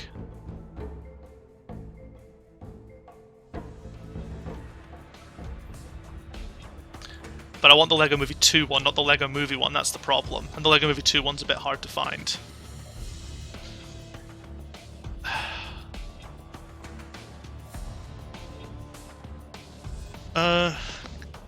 Okay, so we're on the licenses. I think this is the last bit of the credits. The licenses in... is that... it's French or Spanish? It looks like French.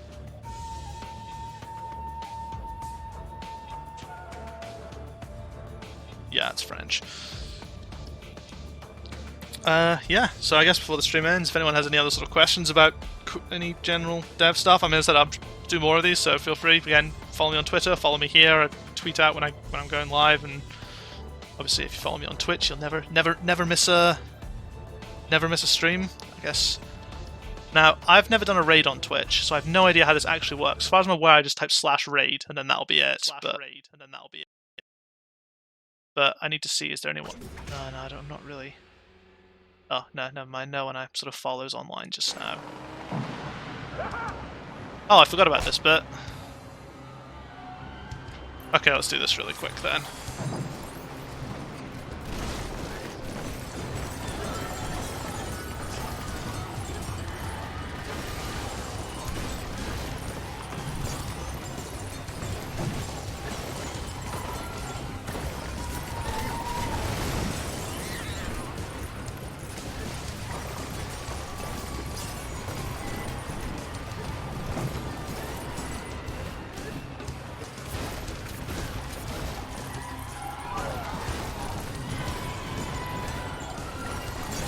So yeah, I'm looking at the percentage. So I'm level like 17 on the True Ninja bar there.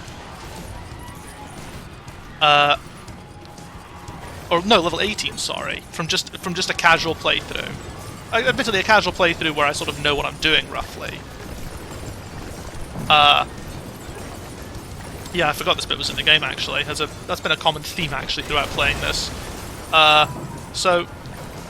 One of the reasons that we removed a lot of stuff off of True Ninja, so things we removed off of True Ninja were the Ninjanuity tokens used to be tied to your True Ninja level. That's why there were 21. You got one for free in the dojo, and then 20, one for each level of True Ninja you reached.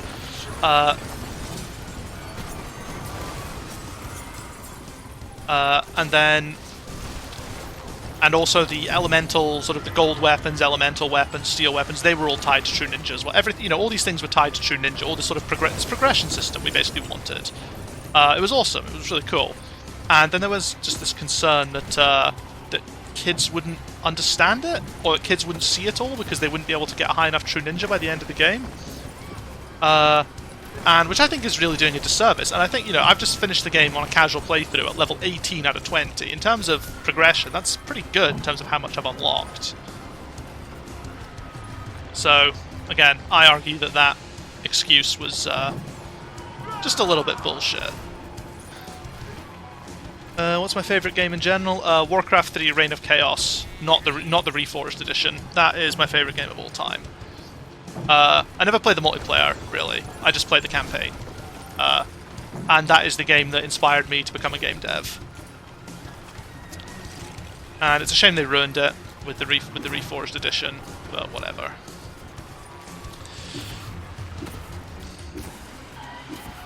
The reason it's my favourite is because, in my opinion, it is basically, they match the absolute perfect blend of compelling gameplay, you know, solid gameplay with a compelling narrative. Like, I loved the story in Warcraft 3 and the characters. That's what I fell in love with. It was the game which made me realise that games could be more than just gameplay. Games could be a narrative experience as well. And that's sort of when I realised, I was like, yeah, hell yeah, I want to do that. I want to make this. I want to make these kinds of games. This is awesome. This is cool.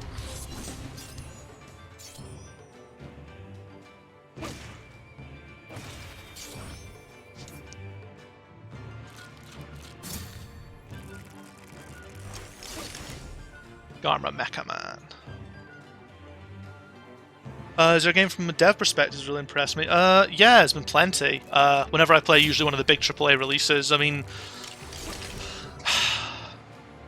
let's think of a few off the top of my head that have impressed me for different reasons. So, World of Warcraft, which is a game I play a lot of, impressed me not only because of its sheer scale and the fact that they've been able to keep it going for like 16 years now or something ridiculous like that, but the optimization in World of Warcraft is insanity. So World of Warcraft is, what, 40 gigabytes? 40 gigabyte game? Probably more than that now. It keeps fluctuating, but you can play it after downloading 1 gigabyte of the game. The key game, the core of World of Warcraft can fit into 1 gigabyte. That is insanity, absolute insanity, and that, yeah, I cannot. That still blows my mind to this day. Other games that have impressed me. Just trying to think of games that perhaps a lot of people had negative opinions of.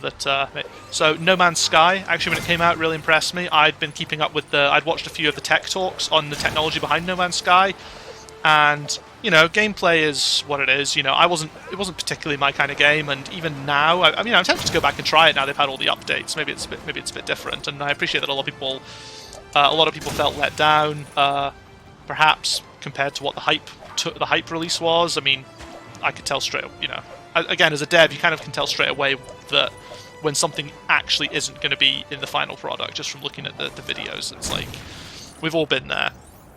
But I could tell straight away that the tech powering No Man's Sky was incredibly impressive. And again, watching all the stuff they've added to it in a relatively short amount of time goes to show that whatever their underlying code base is, it's obviously really, really good. The first 3 Uncharted games, I mean, they impressed me for a variety of things. Naughty Dog's games have always been really impressive. Like, every single one of their games does something ridiculous and cool. But what's, I think, really good about the first 3 Uncharted games is they don't install to the hard drive. They're able to achieve the performance they achieve off of the disc, which is really impressive. And that is pretty much down to the power of the PS3, I believe. The PS3 is if you knew how to use the cell on the PS3, you could get unprecedented levels of performance out of it, and that's what Naughty Dog were incredibly skilled at doing. They were probably one of the best. I hold up Naughty Dog as, in terms of technology, Naughty Dog are one of the best companies in the world for pushing the bounds of technology in video games. They are excellent, and yeah, Last of Us 2, technically speaking, is really good. So those are a few that kind of jump out. It is really hard. Like, almost every game I play, there'll be something where, as a dev, I can look at and go, oh, that's really cool, I wonder how they did that.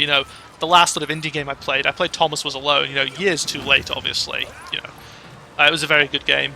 And something that, impressed me there was how good the animations were. So the animations, just like these little blocks, these really simple little blocks, but they had incredibly pretty animations. Very, very well thought out, very carefully considered and designed, and yeah, that was an impressive thing. I think as a dev, you kind of learn to just find something awesome in every game. The game could be a masterpiece on its own.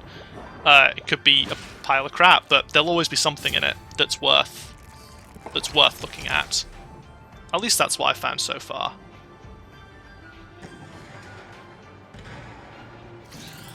I've yet to find any sort of games that, I mean, I guess there are some, I guess there are, like, I mean, when I'm talking about games, I'm talking about more sort of traditional games. Like, obviously, there's a huge pile of, the plague of Steam Greenlight, of the plague of crappy Steam Greenlight games, for example. That's maybe an exception, I suppose, other than seeing how fucking blatant people can be in their laziness. But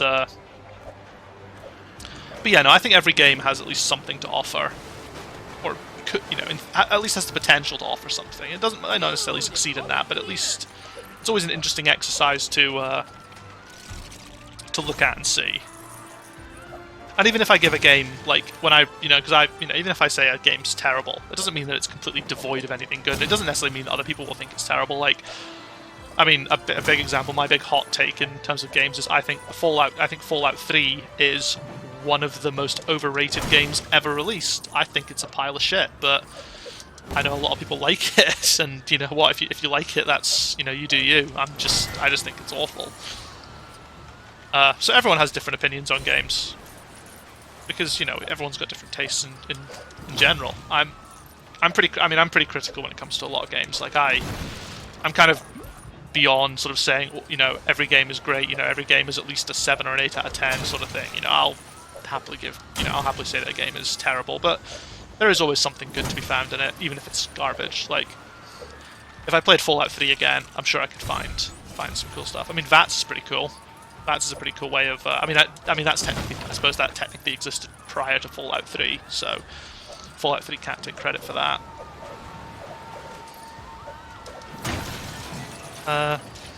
So yeah, that's my my take on games that have impressed me or not impressed me, I guess. Yeah, I usually try and find the heart in games that try to do something different, and I usually tend to look more favourably on games that try to be different and don't necessarily hit the mark than games that don't even try and just revel in mediocrity. It's the same with films, actually. I'd rather something tried and failed than just didn't even try in the first place. Do I need to build this to make? Is that what that does? Is that the burrowing point? Yeah, it's okay. Let's pay and just build this thing, and then I'll call it at that because it's. Oh, dude, I remember when this was the best beach in this. It's 7:30 now, and I need to make my dinner. I'm normally against the whole work thing, but can you help me find some stuff in the beach? Oh, thanks, dude. I can totally use all this stuff later. Did that create what I wanted it to create? I don't think it did.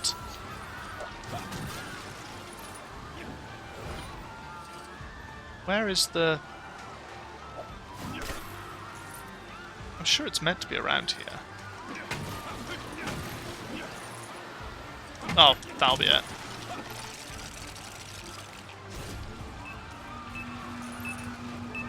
Or not.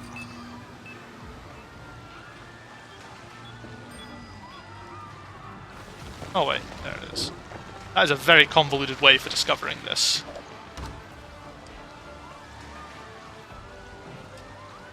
Oh. Really? Can you not burrow? Wait a second.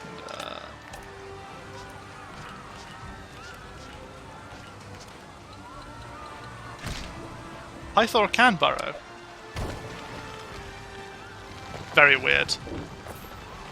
I think I had to bring this burrow mechanic across from another game, and I remember hating it.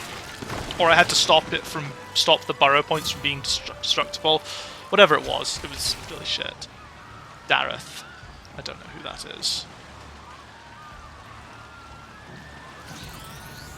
In fact, let's have a look at who these characters are, because I genuinely don't recognize half of them. Yeah, that standing in front, it'll be to do with the what we call the interaction system. So there's like this sort of underlying system, which is how we know who can interact with what, and it kind of just, if the prop's not ready, then the interaction system may not work entirely. So interacting with it gives you a weird result. But the interaction system is what drives the hint system. The hint system that you see in the game of, you know, when you stand near a prop, someone will start waving that they can use it. So I think if I stand here, or Pythor, no, it's because I've used it. Damn, that's a bad example. But characters who can use something that you can't will start waving at you. That's built off the interaction system using what's called the auto hint system in the game, and it's all sort of just used to generate. It kind of scans your party and go and sort of for like flags and stuff. It's pretty cool, but it can cause some oddities sometimes. What does Dareth do?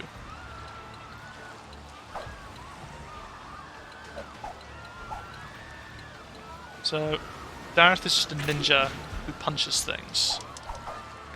What a boring bastard.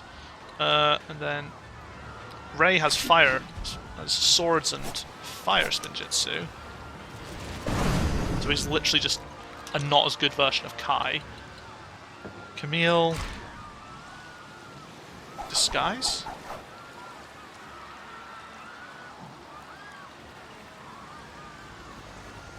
Is this meant to be happening? This doesn't look right.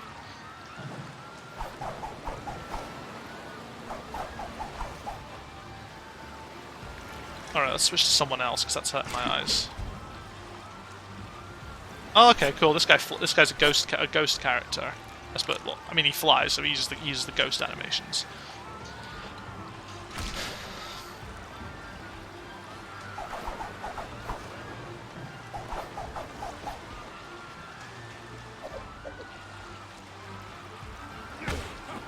That's so weird. That doesn't feel that feels broken.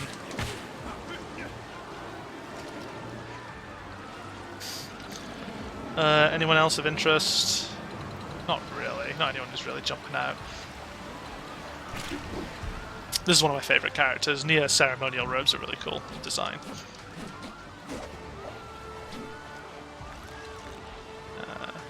But of course, best character design goes to General number 1.